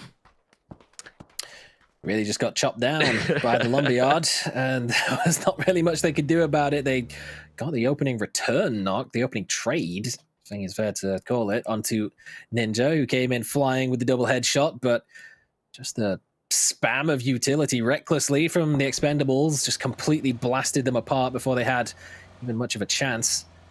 New Gen making a bit of a move. Oh, goodness me. Oh, no. Well, that explains why Shen was able just to clap him very easily. That's an unfortunate place to start doing some car stunts is in front of a man like Shen, who will just very quickly and mercilessly just put you down. Look, as long as he's stacking points for my fantasy team, I don't care how it happens. Sure. As long as he didn't take down Simon T, I'm good, because that is the player who I had to swap out in the end. And he's not really got me the points I was hoping for tonight. Well, we've got a bit of downtime, Saga. How's your fantasy team coming along? We haven't touched on it too much. I'll be honest, I haven't even looked. I'm looking at mine now, and it's disappointing, man. Well, as long as we're still above Elfish and Xenox, we're doing all right. In fact, Xenox is like the cutoff point. If you guys check your scores and you're lower than Xenox, like, please just reconsider. like, please don't be below Xenox. That's just like, come on. That's just sad. But I mean, yeah, I'm not gonna lie. I did make some risky picks today. I've definitely seen a couple of them die early, and in particular, Eddie. This game is the standout for me, having already got me a -3. Although technically he did get 100 damage, so a -2, so could be worse, but it couldn't be much worse for Buriram losing a key player like that. Not only key player, but the IGL early on towards the mill to power area. But of course, that's not going to stop them from holding mad 3-way 1-1-1 splits. It's just, there's just one extra compound that they now can't selfishly hold on to on this area of the zone. Good. That's the way it should be. In a circle like this, look, True. The reason Buriram do so well in circles like this is that they aren't contested, and a lot of the time teams don't pressure them in the way they should, or they pressure them as solos, or they just don't win those team-on-team fights when they are taken. Buriram are really good at regrouping in a circle like this, and they know come phase 2, phase 3, what position they want to play. They have them anchored out for a reason, and just by a team like PMA, for instance, crashing in, taking away what most people would probably think is not a very important compound, granted, it can be powerful, it's denied Buriram, and it's backed them into a corner corner, and that is where we really want to see these teams tested. Teddy, though, from the future, with a couple of sprays onto Icarus Cyber, quickly gets spotted by Y8 and is going to have to move in. It looks like Man is actually disconnected as well, so hopefully they can get him back in quick, because this is about to be a messy fight. CJ almost caught on rotation as well as AAP take control of Bomb. A very Western position considering the circle, but I mean, phase 2 is anyone's guess. Yeah, you piqued my curiosity. This week in fantasy points, I am below Xenox, but it's all good because overall, I'm still first in the APAC caster square off. So, Elfish in the chat, please zip it. Let's see how far we get into phase number 2. We've got a couple of seconds left to go before we find out whether Buram are being hard fed. It's not going to be the case. And now that 3-way 1-1-1 split is going to have to be regrouped. But look at SGD, dead center, full chilling, both sides of the road with no real threats towards them. And Day Trade, I'm just expecting them to go right up onto the cliff just north of their current position on the western side and look to hold out that whole side of the zone as best they can, because that is where they play their best, is holding out the edges, and they've got a great chance to do it. Yuta trying to land the spray, but it doesn't quite work out. Pattern Pong, Rossiter each find a knock, and it's all onto Cloris as the final player from Genius Esports, trying to hold on for everything it's worth. Excrows it, takes a little bit of damage, but he knows he's swinging wide. He shuts it down, but the important thing, Saga, is they made it past 10 minutes. Just barely. Yeah, so all you Cloris enjoyers can hold on to those 3 points of yours. You're more than welcome for it. This is just a classic send position. It's not even just exclusive to APAC, who is very send heavy, but even in like Europe, we're seeing this area, this eastern side of Shelter, just get full sent into, and there's always beef that goes down in these ends. But Theraton 5 coming out the better above Genius, but Team Bliss is there for third partying through the smoke. They have managed to get a re-knock onto Ranger X, and he's got an open field to try and crawl through before he gets a chance. But now they're being third party themselves. Mirage tapped down from behind as Rip finds an angle towards it, and Rossiter JR says, thanks for the point. We'll take that and get the revive as well. Insult to injury for Team Bliss. And now in not the best position as well, when you take the way that they're spread and the teams around them into account, they may end up coming head-to-head against their Aussie brethren if they're not too careful. Monty with some shots, though. Tries to open that engagement. The off angle not quite enough. He's still covering all around, but nothing to worry about up on that northeastern side, really. It's only Akita who could cause him a problem here if he manages to get a massive wrap out of this, but at least from the current position, it isn't looking too threatening. Cerberus, though, they've been looking threatening from start to finish, and now up against a squad like PMA, who was so aggressive in that early game, it's going to be a case of them butting heads and clashing horns, it feels like. You know, it's a bit of a disappointing one, actually, for Cerberus so far today, because given their, I'm going to say, lack of winning the previous game, they have now finally fallen below an average of 10 points per game, which is simply unacceptable. But you know what? There's always the chance that they could bounce back and pick up a dub in this one and just get back onto high peak terms. 10 points a game is just absurd at this point. Still 20 points, 20 games into a series almost, and almost being at that level in itself is a crazy achievement for them. But it's still, you know, they're on par for a good day. They did have a bit of a stinker in day number 2 of week number 1. They've already surpassed the amount of points that they picked up on that day, and they've still got the rest of this game and one more to play on the final day as well. Teraton 5 have had a great set of games today as well. They've boosted themselves up by 36 points today. They've done enough to keep themselves in that top 3, overtaking Buram, who have had a bit of a rough one at the start of games 1, 2, and 4 as well. And it looks like it's going to continue in that fashion as well, as the zone has not favored them once again. They will be forced to make a move through that treacherous Milter field, which we saw so many teams get picked apart as they tried to make a rotation across in last week's games. Look, I'm hoping for that Milter circle because I love seeing teams have to figure out those Milter fields and try and navigate them, because there are very small bits of cover that you can work with. It isn't a completely flat area terrain, so as long as those buildings are cut out, it is viable. Delta Mix is going to try and make this position work for him as Ninja 2K has made the spot. The nade will come out. Surely that's going to be the cue for 777 to close things. But no, he knows something's going on. Maybe heard a footstep, a reload, something like that, and he's backed away, waiting for the rest of his team. And it looks like ultimately backing off the fight completely. Expendables 4 kills on the board. They've picked it up a little, but they need to keep this momentum going and really make it to the late game, which is what they've been struggling to do. I think Delta Mix just zoomed in enhanced on the rocks and just saw that little jiggle peak up over the top. And, well, sensibly and correctly backed away from the position, knowing that the danger was imminent and lurking. But that still doesn't help FTF in their endeavors to make their way into the zone. They still have to get through the Expendables, but at the very least, it might have some benefit to them that Origami Orangutans are making a move up the hilltop. That's going to draw the attention of the Expendables and potentially draw some fire as well. That will give the positions away, and FTF, that could be the cue they were waiting for to make a move in as a third party rather than taking a direct engagement from a disadvantaged position. PMA seemed to have most corralled Cerberus to a certain extent. Whether that was intentional or not, we're yet to find out.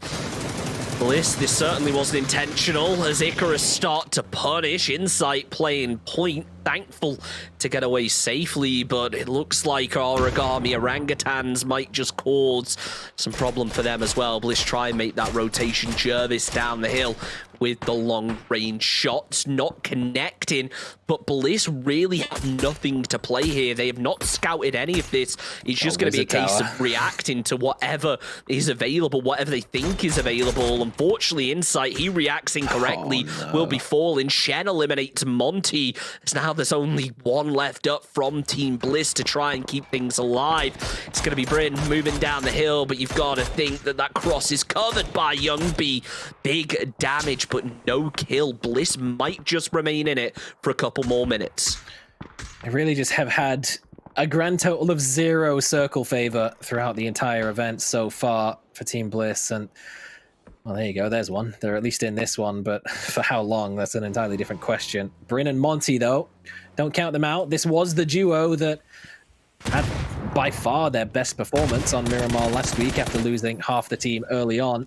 Picked up 9 kills and a solid, top 5 placement. Oh, Hisaki got baited every single time you see that come through. Oh, the shotgun! The pump shotgun, and 1 hit point is enough for Duckmai, but every time everyone goes up that staircase, they swing the corner quickly and just miss clearing that corner. I think he might have been spotted out in the smoke. He has been. Hymas will pick up the pieces, and Cerberus, oh, it was treacherous, it was close, but they should be able to make the move and get all 4 back up on their feet, and there's no one there to look for the third party. Teddy, if he can get into grenade range, it could be a problem for them, but it looks like for Cerberus, it's a successful push, and they do manage to keep all 4 players standing while doing so, or do they? He's still got the shotgun, he just couldn't get the shot off in time. Tycon, oh man, that was risky. If Tycon did get 1 pumped there on that shot, that's 3 knocked Cerberus players in that compound. He could very quickly have gone in and secured some flushes, but hopefully not the case. Belmoth now going to be flushing this one out, surely. Player knocked right on the outside, wants to make sure it's not stolen away. Daytrade getting their first point of the game on the board, hoping to start things as they mean to go on. Phase 4 has popped, by the way. We are going slightly up to the northwest, so Milta has been cut out, but the important thing to remember, as you just mentioned, SGD is split either side of that road. Everyone else is either going to have to crash them or play this hillside, and that's the result of it. Akita flushing out Teddy is the rest of From the Future work down the hill. Trick spotted down to low HP. Needs to be careful not to crash into a tree, because that would probably be the end of him. SGD also looking to find a bullet as they nearly take the tire. There's only really a drop, a couple trees for cover, and it looks like that's what Trick's gonna get. He nearly jumps out the vehicle a bit too early, but he has the cover. He's laying down prone, gonna pop the heal. This 777 pops the nade, pops Young B, and nearly gets the kills to go with it. That's a banger of a nade, but it's unfortunately through the wrong window. He had it right the first time, just didn't quite bounce back far enough, but oh, You can't get through that door, my friend. That is completely blocked by the buggy, but he knows the position. The flashbangs will come through, and it should just be a freebie now as Neilty tries to disappear, but the buggy will provide no cover in doing so. But of course, Buram, they've got no cover of their own. They're still going to make a foot push towards this. It won't be lasting too long. Smell, man subbed in today in favor over Levi's. Doing some solid work in picking up some points, but how much more, though? They do manage to keep everyone alive in the compound. New Gen were not able to fully disengage in time. They're down to just Vanji now in the opposite garage building. That might just be the call for Cerberus to make a full send into that one, but instead they're going to play a little more conservatively. They're going to play the low ground area. Maybe just Lyrix will have to lurk in behind them and try and deal some damage of his own. 45 seconds till phase 5 makes a move, and way too many teams for way too little space. Cerberus looking to work their way up that road and find their way in. They're going to try and do that with a knock, but it's going to be Duck Juice to take down one first. Cerberus taking a casualty. If the Expendables are able to get in vehicles and make the most out of this, they could try and retake the position. It's just being left a little bit late. Patton Pong looks to try and thread the needle for his team as SGD group up together. Or are they? No, he's actually swinging down to the south. But it looked for a second like Shen was going to go somewhere else, but no, he has pulled up into that compound and is just going to be Sophia making some noise, scouting out, maybe going for a seat swap. Now, Nan opens up with the seat swap. The nade is close, but not close enough. Maybe the second will have an effect. No, but Nurin certainly does. Taking down Mad Dog, followed by Nan. Archangel Predator are taking some serious damage, and that's barely left Trick alive.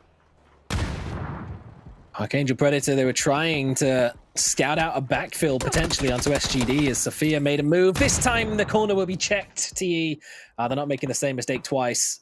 Vanji will be cleaned up, and TE now hold full control of the garage building that is just barely in the zone, just slightly, as is Team Bliss's Wizard Tower up to the north, but Bryn is just not interested in being active whatsoever, proactive. He's just keeping his head down, trying to survive. Trick looking to do the same thing and survives the breach come through, but not for long. Belmoth will just sit him back down. He actually got a little bit of assistance from Norins up on the hilltop as the initial breach came through from Archangel Predator. They now are fully aware that the player in the shack is removed, is gone, and they're going to try and make a move for it themselves. But still under the very watchful eye of Daytrade, just over this hilltop. They're going to try and make the move. CJ's not going to make it there in one piece. Evil Patrick does survive just long enough to get some smokes up, but they're at on 5. They won the race for the compound to backfill Sophia earlier on up north. Archangel Predator actually sent initially 2 players up there to try and claim it, but they just saw a convoy of T5 on the way in and thought better of it. That's how they ended up crashing the shack of Trick earlier on in the first place. Unfortunately, it's the very same compound that they were going for that really solidifies their downfall as the final shots come in from Patton Pong up north, and Archangel Predator just about survive long enough to get a placement point, but they don't survive long enough to see the next zone shift, unfortunately, which would have just about kept them in, but it's a huge shift for Daytrade. That is a disgusting one for literally everybody else.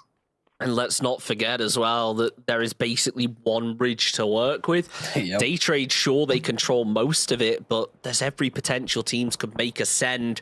Now, Origami Orangutans hopping in the vehicle, ready to make a move, but they are being covered by plenty. Jervis tries to open up a spray on the rotators, but it isn't happening.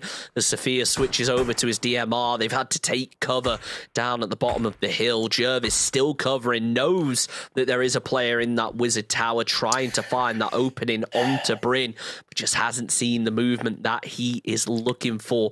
Bryn being very careful not to give too much away, but now he has to hop out. And of course, Shen fires off one bullet and lands it because that's just what Shen does. Yep. It's usually more than one, but this time it's just a sort of warning shot in towards Bryn.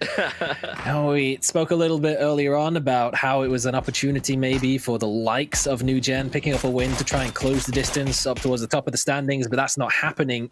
All of the top 4 are still alive, and there's only one dead player between all 4 of the teams, and it's still looking that they're just going to be not so much working together, but they're just going to be working to keep themselves standing, whereas everyone else is forced into these treacherous positions that are very dangerous, very exposed, and it's like the Expendables are going to find that out the hard way as they try to make their move, and Team Bliss are going to have to try and do the very same. It's only Bryn that remains, but it's a horrible run for him to... Oh, there you go. He doesn't even get a chance. Shen this time hits a headshot, and Bryn has little more that he can do. At the same time, Origami Orangutans are losing players, and the top 4 still just untouched through all of this.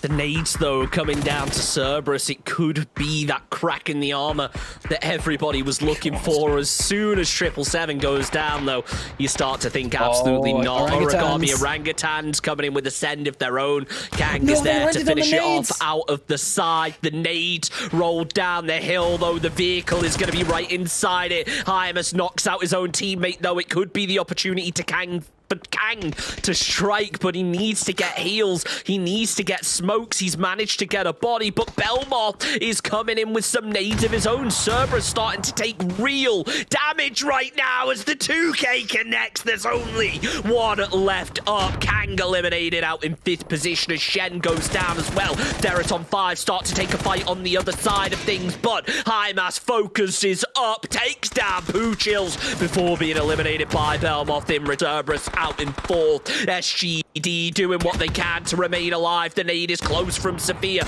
but he's caught with one of his own. Smokes are up as Jervis and Shen work together as a unit to try and keep Leo up. It doesn't work out. Excroves, it's been knocked though. There's 11 kills on the board for Deraton 5. They look to try and get even more, but the split from Shagadooey have just been absolutely exploited. Nade is close, but no, Patton Pong still just about alive. Both teams using every bit of util, finding the damage, but somehow staying in it, fighting tooth and nail, and that's just given Daytrade complete zone control. But Chunks, peep the points. 162 apiece for SGD and T5. That 12 kills on the board. Oh man, T5, even if they go down here, you just gotta hope, really, that you can take one down with you and keep that as tight as it is. Norins, of course, having swept out Cerberus on the far southern side. They've got nades aplenty, in abundance, you could even say, if you were a ginger PUBG caster with a beard. Norins to creep up over the top, and Rossiter JR taken down. T5 now down to just 2 standing, but of course they're still able to hit shots. Leo caught out. Patton Pong has just wiped out the entirety of SGD. They tried to make a move. They had no smokes. They had no cover, and Patton Pong had an SLR. That's all he needs.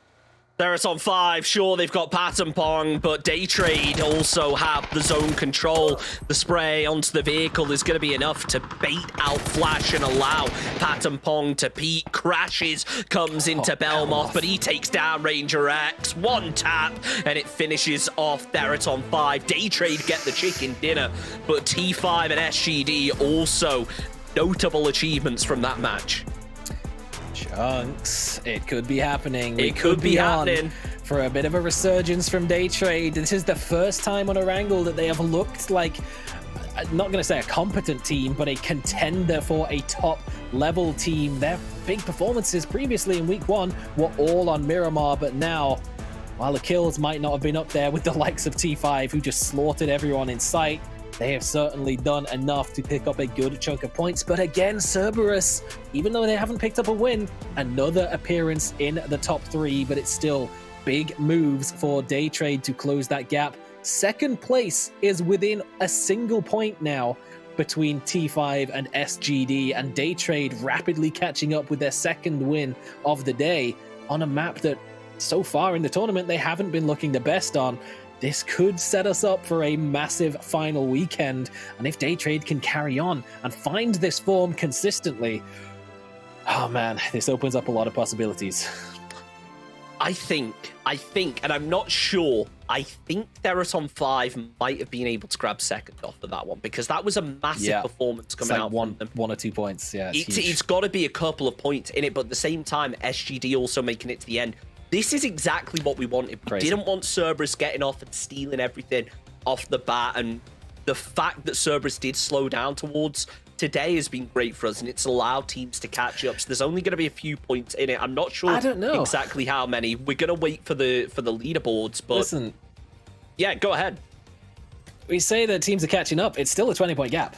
It's been a 20-point gap since day one, and even though, again, Cerberus haven't won a game today, they've been top 4 3 times out of 4, and on the one game where they didn't, they really did a lot of damage onto Buram. That's really all they were able to do, but it's still a consistent day for them regardless, and that's been a big factor in their success so far, is that they've been having the placement points, which is a big difference to what a lot of the other teams that are just below them in the standings. They're still 26 placement points above T5, 22 above SGD, but now the competition is coming from Daytrade with 2 wins on the day. They are only 10 placement points behind Cerberus, and they're getting themselves within range of a bit of a push to try and claim that first place spot.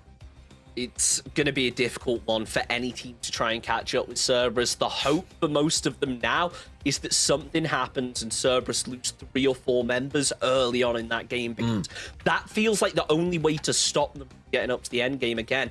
If that happens, though, Saga, can you see a way that Theraton 5, SGD managed to close up that gap to Cerberus? Because it's a fairly significant one.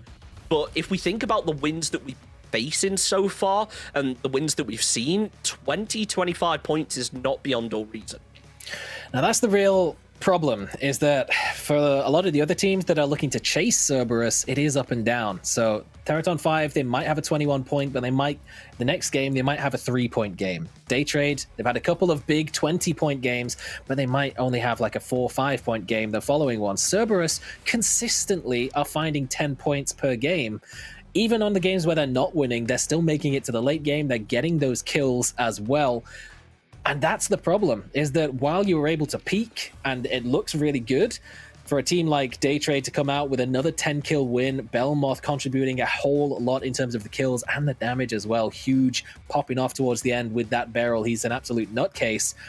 But it's the games in between those peaks that are where Cerberus is still maintaining this lead. And it's been a 20-point lead for pretty much the entire event. Even when they had a bit of a slow day on day number 2, they came back in day number 3 looking consistent once again, and they're definitely looking consistent here today. They picked up a whole bunch of points. Even though they haven't got a win, they're still looking at almost 40 points on the day, so still averaging that 10 point per game. Daytrade are the ones to watch, though, aren't they? We've mentioned it so much, not just today, but also going forward to the rest of the weekend.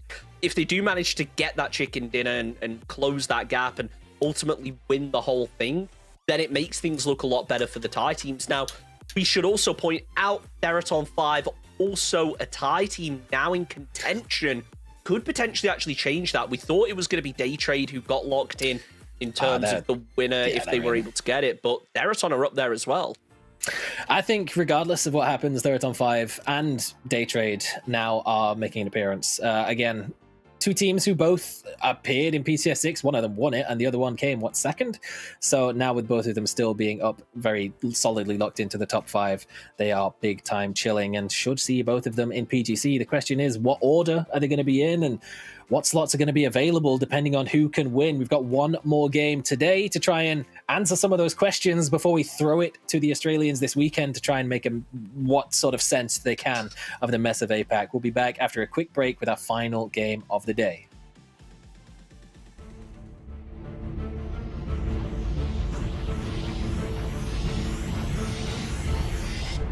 All clear on the roof. Heading back down. Roger. Hurry up. We need to move. Just make sure I don't take a bullet in the back. Looking good. Keep it steady. I hear footsteps. I got a bad feeling. Enemy spotted. Move! Move!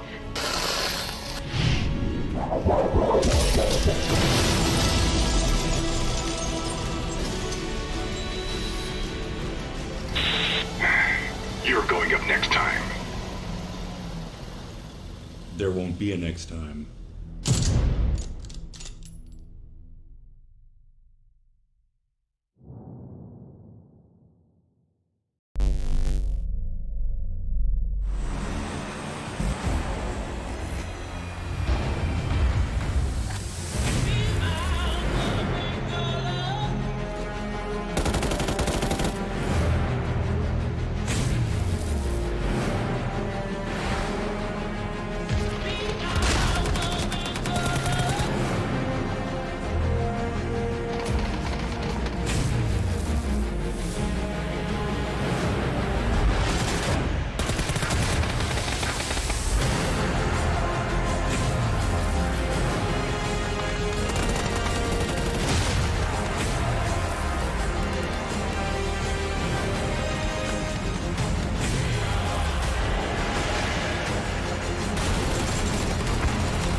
top, we don't stop. From the burbs to the block, we don't stop. Outside, inside, we don't stop. Global, worldwide, we don't stop. From the burbs to the block, we don't stop. Some updates to Destin, a new vehicle, and special new skins. All this and more as we dive into the Update 19.2 patch report.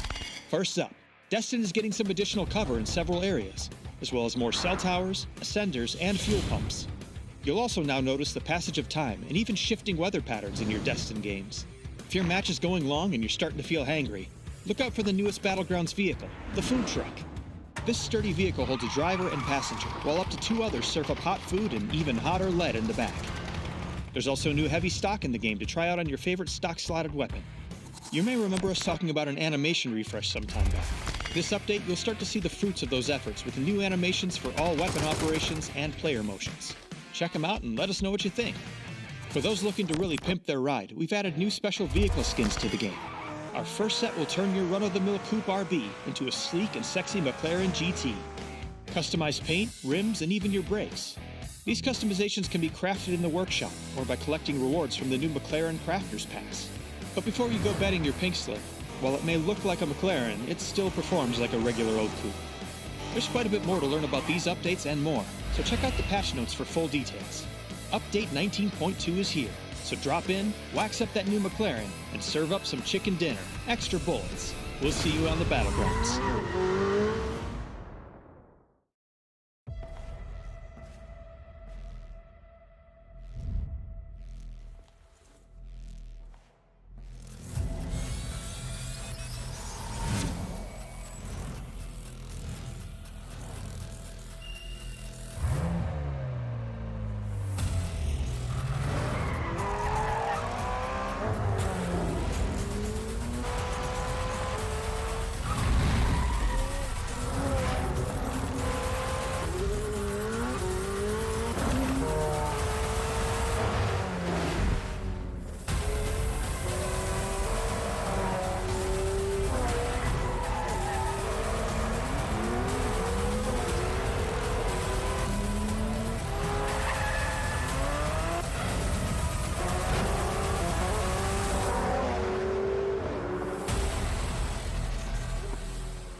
One game remains tonight, and after last game, it feels like all eyes are on Theraton 5, now finally in a position where they can make that push for first, but it's not going to be an easy one, Saga, especially with SGD only 4 points behind them. Everybody is vying for first place, and ultimately Cerberus is just there trying to grow that lead as much as they can to put them in the best position going forward for the rest of the weekend. Yeah, they're really all that you can do at this point is just do the best that you can, and mean, if the best is winning games, then you can't really complain. That's exactly what Day Trade has been up to today so far. Have really solidified themselves once again as a contender for one of the most dominant teams in the lobby. 54 points so far on the day with 2 winner-winner chicken dinners, but that's still only 2 points clear of Theraton 5, who, well, they only have 14, only, quote-unquote, have 14 placement points, the tied amount of what Cerberus have as well. 38 kills in the 4 games that have been played so far today for Theraton 5. Absolute fragging maniacs, as is to be expected, and, well, they've always been a kill-heavy team, but this is just a new level for them, which is great news because, you know, they were one of the teams that performed very well in PCS 6. By the start of this week, their position in 4th place in the standings gave them a grand total of 240 PGC points, and now that's only going to have got greater as they've progressed their way up the standings and are now contesting for top 2 and potentially even beyond if they have a good final game and a good couple of days. But competition is fierce, and we've still got 11 games to go. 1 more for today, and then 2 days over the weekend. And it's going to be a wrangle for one last time. Final wrangle match of the evening. Going to be carrying it over tomorrow to start things off, though. So put yourself in a good position now and just learn from it tomorrow. Game number 5 of the day is underway. It's the final match of day number 4. PCS 7 APAC. Remember, after this one, though, in a couple hours, we are going to have PCS Americas, probably a bit more than a couple of hours, so stick around for that. Yeah, it's quite a few hours, so maybe take a nap before then, because you don't want to miss any of this action. But I'll tell you what, this playing path very far south. I'm trying to think if we've seen many milli circles. It feels like there's been very few of them so far this PCS. There's been a couple, but not as many as we maybe expected. Not mix up my regions. I'm thinking it's tough, definitely in Europe. We've seen a few in the playoffs. Maybe in Australia and Americas. There's been a couple. We've definitely had at least one over here in APAC, over towards the eastern side. I very much remember seeing the high ground coming into play as well, but over towards the eastern side of the island. But once again, hoping now, if you are Team Bliss, that you will just finally get the hard feed for the zone. It really has been a case of chase the zone, and it has not gone particularly well. So if they could just get the military island zone, particularly towards the western side, that would be great. And they could hold a solid area, and we'll see whether or not that is going to be the case in just a couple of seconds, as the zone will be popping. Very much hoping to see it on the Millie Island is Team Bliss. That's not what they wanted. But, you know, at least it's not too far away. It could have been worse. It could have been all the way up northeast, where we have seen a couple of zones go, and should be relatively easy access towards this zone for the military island droppers. But then again, E-Arena does drop over by the bridge, and they are notoriously good at bridge camping. Again, a large part of the reason why Attack All Around did not qualify for PCS 7 was the amount of military island zones and the amount of times that E-Arena killed them all on bridge camps before they even had a chance to even play the game. So that's always got to be in the back of the mind for Team Bliss, and I wouldn't be all too surprised if they were looking for boats and just making their way over towards Primorsk. I was about to make that exact point, but kind of from another point of view of Primorsk circles aren't necessarily impossible. They're rare, don't get me wrong. You don't want to be banking on it, but if Bliss wanted to play more placement heavy like they have been doing, they wanted to avoid taking fights, there is a strategy that they could go with where they opt to stay on that Millie Island and then boat over towards the end. Now, that is only if Phase 2 goes down south and goes down to Primorsk. If it's anything other than that, it'll be near impossible to actually make a way in. So that is one of those decisions that Bliss have to make where it is all or nothing, and I assume that they're not going to be hanging around on Millie Island for ages, but it's something that squads like Day Trade, who land in Primorsk, that are likely going to try and backfill there if the zone does move south, thinking it's 3. They need to be aware of it, even though it isn't really super likely to happen. A lot of teams that will have that awareness of exactly what's potentially going down, looking at some of the other tendencies of other teams, maybe Day Trade, looking at the tendencies of E-Arena, and when a zone does go in this direction and they have a chance to make early moves into prime locations, what they like to do. I very much hope they've done their research, given the rotation that is actually happening, which you can see on the map stream, as E-Arena, they're not going for a bridge camp at all. They're just going straight for the compound currently occupied by Puchils down on the south coast. And it's very similar to what we saw in the previous game, as Eddie was crashed onto. This time it's Puchils who will be breached by the entirety of 4 Angry Bunnies. And while he does get the opening knock, he'll be traded quickly. And Day Trade now down a player for the second time very early on. This time they've lost Puchils. It's a strong player. IGL as well for the squad, now down. Not the first time that we've said that today in phase number 1. But again, Day Trade, while their momentum is looking good, it's a big loss, but we've already seen them win 1 game today while losing a player early on. So if we're now calling E-Arena 4 Angry Bunnies, what are we calling Cerberus? Because you got to think their logo 12 has... angry dogs. Well, that's what I was going to say. It has 3 doggies on it. Are we calling 3 Angry Puppers? I'm down. 12 Angry Puppies, sorry. Yeah, I'm down. Sure. Yeah, sure. Okay. We'll just try and figure that out as much as we can. Day Trade, 1 Angry Bear, 1 Angry Bull? I think it's a unicorn. I don't even know, to be honest. I think it's bull and bear, like bullish and bearish. That's... Never mind. I'm getting too nerdy. Let's just focus on the game. The Expendables making their rotation through down to the south now. Going past Chopsticks and likely going to go quite a bit further. Now, the hillsides ahead of them are really good for getting that info, and there's a couple of really strong positions in there, but you have to find that balance, don't you? I think a lot of teams will realize here that a field's ending is very likely, so they're going to be trying to set themselves up in a compound on a hill by a field. That's the ideal thing. Any of those kind of boxes checked would be a positive when looking at the compounds. Here we go. This is the replay I was just waiting for here.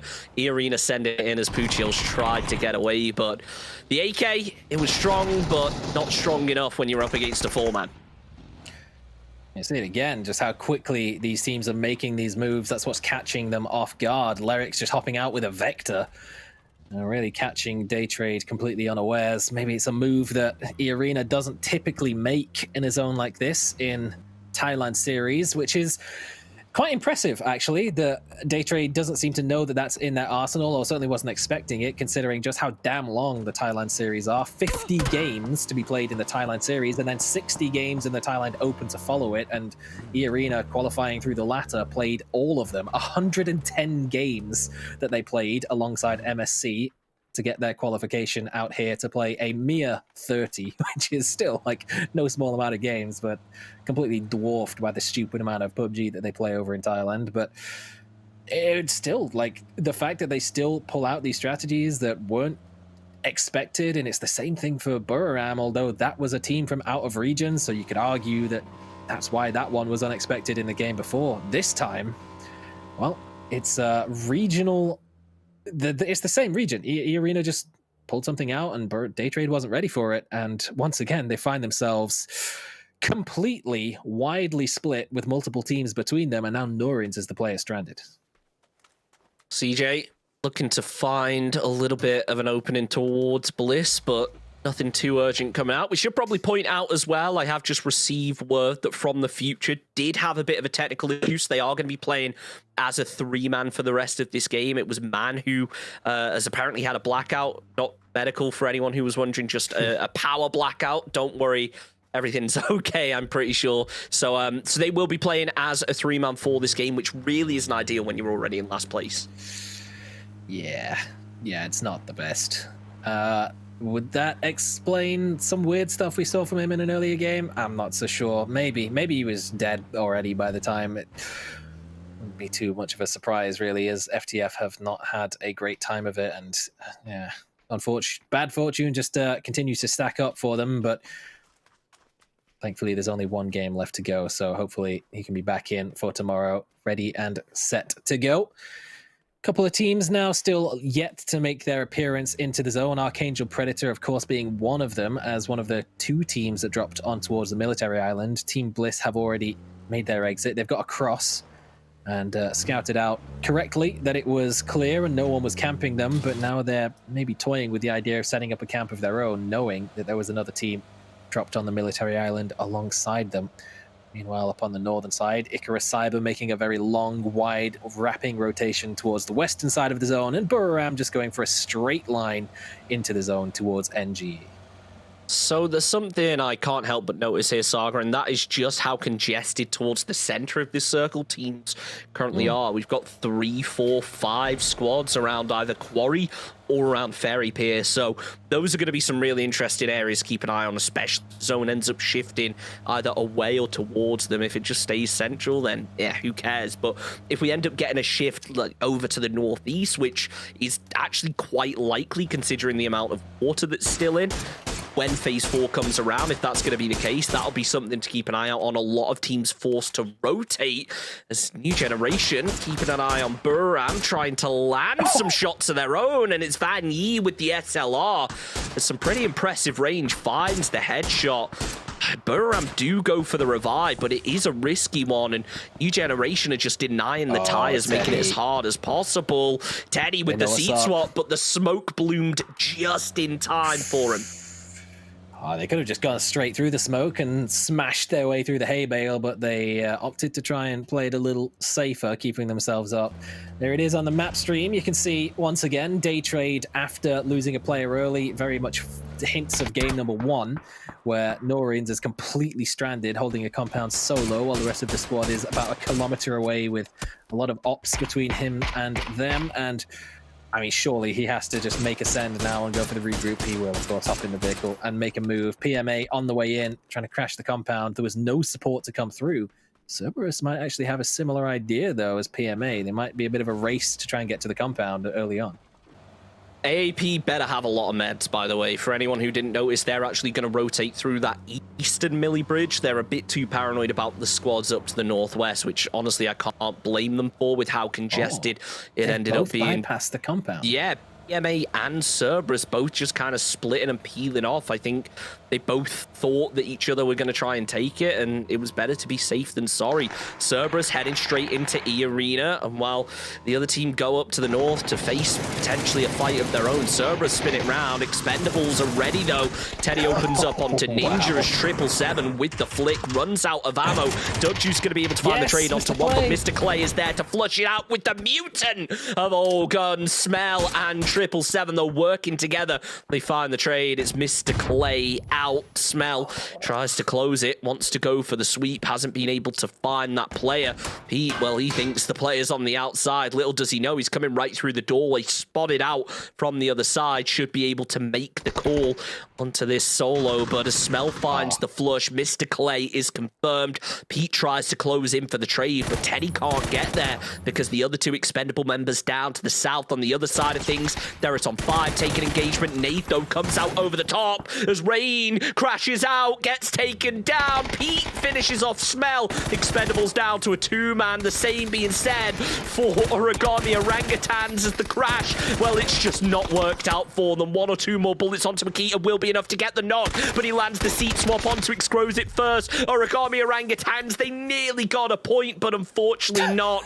The knock is stolen away as they're out in dead last. A big fat 0 for that match, and not what that squad were looking for.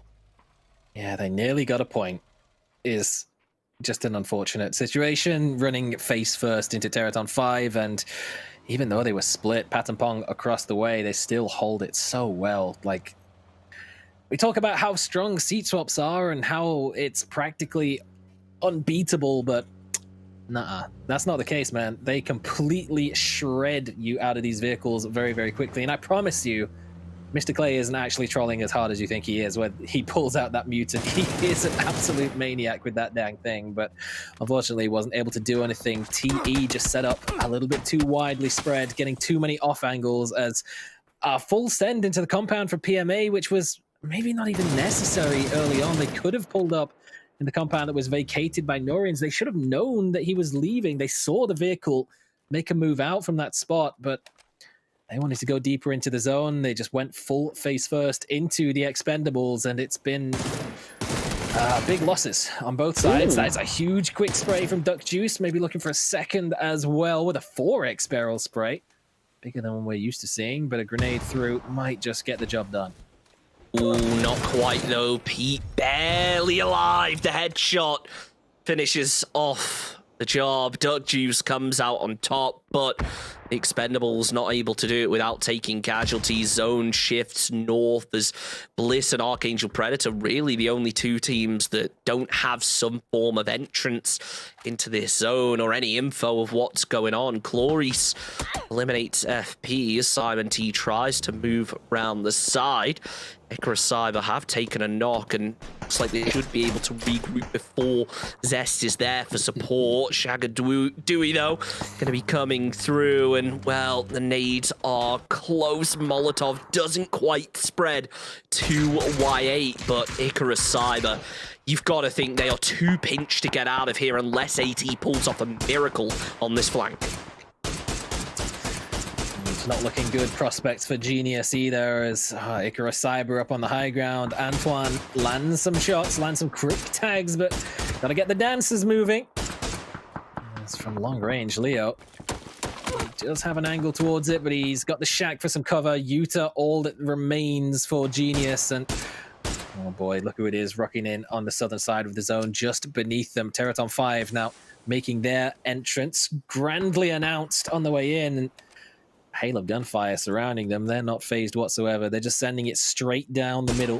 It looks like they might even end up crashing the very same compound where PMA met their end and finding a softened up TE for them to try and make a move towards, but a bit of a valley run to try and make it through first. Teddy spotted out there. Spotted out Rusted, I should say. Managed to land a shot. And if you're an OC fan, look away now, because this is basically your PCS in a nutshell so far. Origami Orangutans, they send it down the hill. Unfortunately, no scouting. Rain, he looked to try and make something work, but Ranger X just came out on top as the rest of Origami Orangutans sent it down. It was over before it started, honestly. Deraton 5 had regrouped. The shots were too strong. Ranger X, Exprose it, just working together. It's been rough for OC. I think the only hope that they can salvage here is as long as Bliss are about middle of the pack or do half decent, they should be able to lock themselves into PGC, but it's not guaranteed with the way they're currently performing. That nade, though, guarantees at least a knock, and it helps out with a second. Pattern Pong falls, 777 tries to get back up, but he will be getting spotted out by Rossiter. Duck Juice with the 3x, 2 bullets in his gun, manages to survive, but his teammate Blair and the Expendables, let's see how expendable they really are when there's only one left. Well, softened up Expendables might have been, but shrapnel to pieces.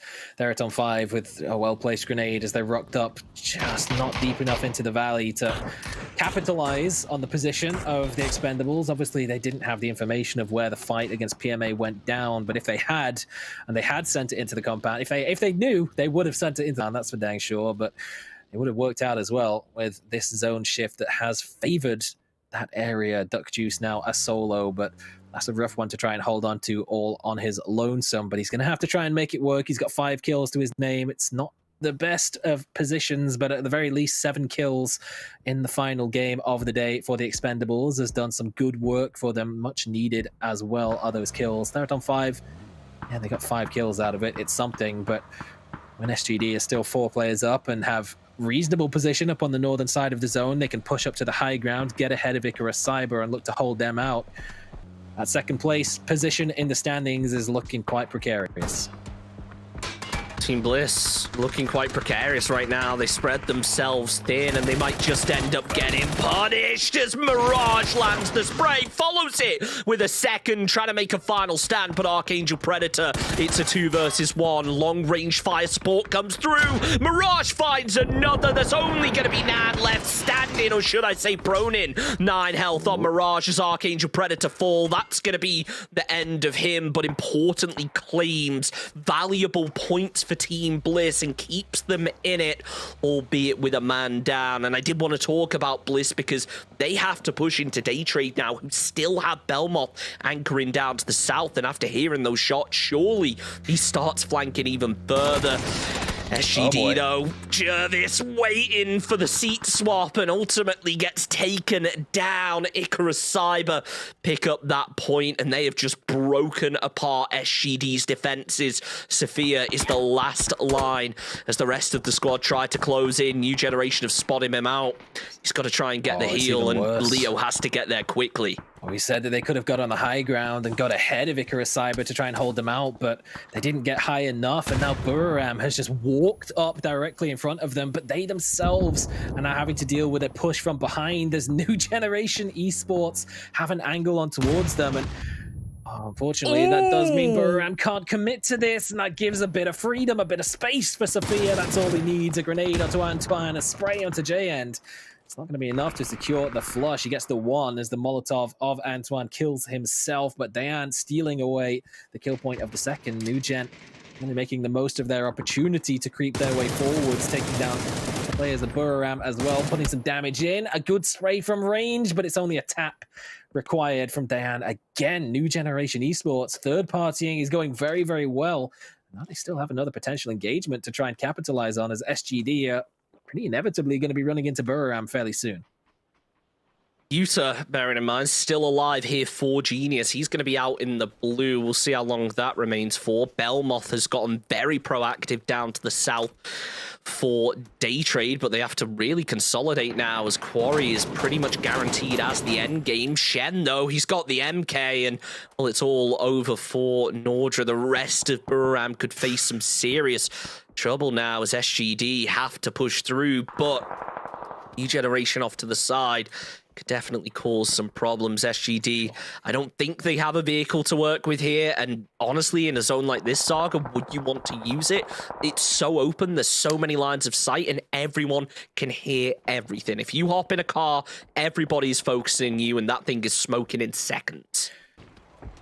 But if you don't take the car, you're on foot, and that could just be equally bad. But you've got a bit of a valley to try and cross now that they're really forced towards. Buriram have actually disengaged and moved back towards a defensible position that still remains on the high ground on the eastern side of zone. They're going to have multiple teams to try and contend with in their efforts to try and hold it. Oh my god, Shen, Jesus. 6x stray with the MK on full auto. Doesn't quite get enough damage in. He does land a tag or two, but it's actually E-Arena who've rocked up and added their name into the mix for supremacy of this eastern hilltop, or Llama Hill, if you're Yazzie in the chat, apparently. But, oh man, from range, Shen forced backwards, and he's just going to run directly back towards FTF, who have been creeping up behind him. No, Teddy didn't see. He hasn't spotted him. Oh no, Shen! Oh! What is that? He's just spun around. He's killed 3 people. Shen is absolutely popping off. He switched over to the MK, but he needs to get that reload first. Sees the player up ahead. Smoke is there. Diana's been taken down low. Shen is using this smoke for cover. Molotovs are coming through, but they're just way too far. He's going to swing round the side. Only needs to see a little bit of movement, but it's Neil who comes out on top, lands the headshot. New Generation, though, have been put in a very tricky position from the future, getting themselves the revives on one side, and they're about to back into this in the same way the E-Arena have been pinned by Buriram. Kanaxi with the mini finishes off the job, but it's Sheikzing who knocks Leclerc's. Now it's all on to Neil with the nade, third party in E-Arena, as they are just getting torn apart right now. It is such a mess on the eastern side. Vanyi with the SLR can't finish off the job. Maybe the barrel can. No! Neil falls, so does Sheikzing, as Tycoon from Cerberus also getting in on this action. 3x sprays come through. E-Arena down in 10th. 9 squads remain, and if Cerberus have their way, they're going to be in the placement points in just a couple seconds. Edie closing through, finds a bit of damage, but it's a knock, and he's not going to be getting the point out of it. Buriram Peacock can actually find the headshot, immediately traded out by Tycoon. It's all onto Edie, but it's just not enough. Cerberus continuing the momentum as they clear up yet another squad. That's the first of this game, but not of the tournament, Saga. Well, the C in CES stands for calculated. They lurked as long as they needed to. They waited for so many shots up top, and they picked their moment impeccably, rocking up behind. Buriram had no chance whatsoever, caught in the middle, and just look at the gap now. Stark opposite of the previous game. so many of the top 6 teams now eliminated, and Cerberus still 4 strong with a good hold on the eastern side, and potentially more to come, as well as Daytrade just spamming grenades into the Wizard Tower. They've really just... Every time Team Bliss goes into one of these towers, it's just a recipe for disaster, and unfortunately, it looks like this time's going to be no different, but maybe they're going to get a bit of a bailout here.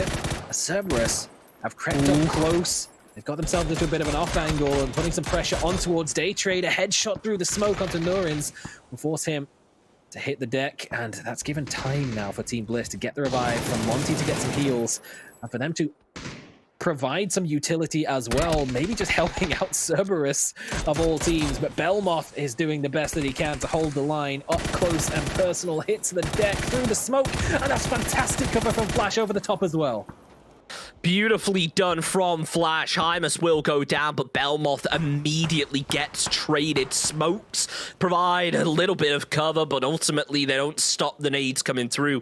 New Generation out in 8. The 7 squads remain. Team Bliss being very careful not to overpeak here. As now Bryn and Insight just waiting so cautiously, realizing that Daytrade still have a player over on this hillside covering for if they do come out. If they get the angle onto Flash, though, you've got to think they're going to try and punish. YMCud up over the top with the 3x, still finding nothing as Cerberus seem to rethink their rotation. Or are they just playing mind games with me and they're about to crash Daytrade? How Daytrade come out of that with 3 alive and Cerberus come out with 4 alive is just crazy. Duck Juice, oh man, he was ready to hold the line. He's got 2 down. He might just get more. Insight, though, has it all to do as Bryn has been knocked on the entry of Flash, but gets 1, but nothing more to come through. Unfortunate, and there's nothing really that you can do when you're caught between Cerberus and Daytrade, who both are looking so on form today. Rift Grenade didn't quite make its way through. Over towards the western side of the zone, though, things have a bit of a stalemate. We've got 2 solos in Yuta, in Trick, Job Jab. Only a very wide angle for MS Chonburi. The rest of the squad up above Cerberus and putting pressure on them in the warehouse, and now putting a lot more pressure onto Daytrade. They had to make a move. They're not going to get a chance to do it. 2 down, and there's the 3rd. Oh, the vehicle explosion. Can't even deny the point. MS Chonburi will claim that. With 4 players alive, they've got the high ground ridge up towards the northern side. If they don't lose one to Yuta, who is lurking dangerously behind Job Jab, this could just be one for the Sharks. Job Jab looking out, but still no sign of Yuta. He can kind of just wait here. Doesn't have to be too concerned. I'd be surprised if Trick comes up behind as well. It is just about waiting now. MSC are a little bit split, so if Yuta does strike soon, it's likely he should be able to get the flush and confirm that point. The suppress weapon could do a little bit of help in terms of disguising that position, but now that he's been spotted by Zhao, man, it's only a matter of seconds till MSC start to push. At least I thought so. It looks like instead they're going to anchor, they're going to let Yuta come to them.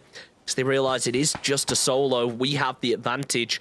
There's no need to be taking these 1 versus 1 fights. Now, it really comes down to what info MSC have on how they want to take this. If they know about Tycoon, if they know about Trick, then they should be able to swarm this and finish it off quickly. Other than that, if they don't know exactly where those players are, they haven't got someone covering it, they need to be a little bit more cautious. Right now, though, all things seem to be leading their way. Now, if you are a player in this lobby right now, you see 6 players alive. You might just be expecting maybe a 3v2v1. Maybe you're not expecting all 3 of them to be solos if you are MSC, but it's very much the case, and that's exactly why you're seeing a 73% ratio of winner-winner chicken dinner chance for them in this one. And all I really have to do is make sure that Yuta cannot backstab once again. Oh, he got close. Jowman's helmet was removed, but he landed the headshot back onto Yuta just in time, and now they have full control of the northern side. Both Trick, well, maybe not Trick, not Trick anymore. And just Tycon on the low ground. He's got it all to... Hey, Tycon's a freak, man. He could just do it, but once again, Cerberus, he's done enough already. They've got 11 points out of this game. They've got 5 kills. They've got 6 for the placement point. Tycon doesn't need to do any more, but if he does, dang, they're on 200 points.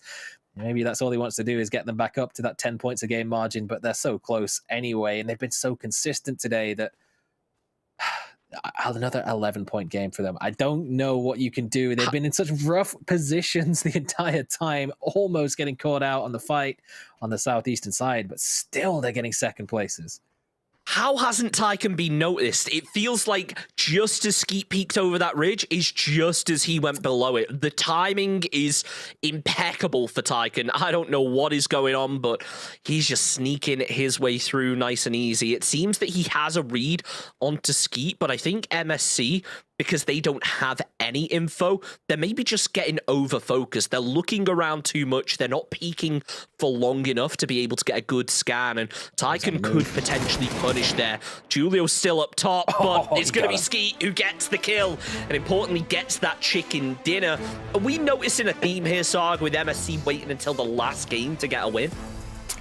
Hey, man, that's all they got to do is just work off the hangover from last night after the party, I guess. Just wait that one out. But, hey, man, it's a very important win because once again, there is so much on the line in terms of the points, the standings, and how close things together towards the center of the pack.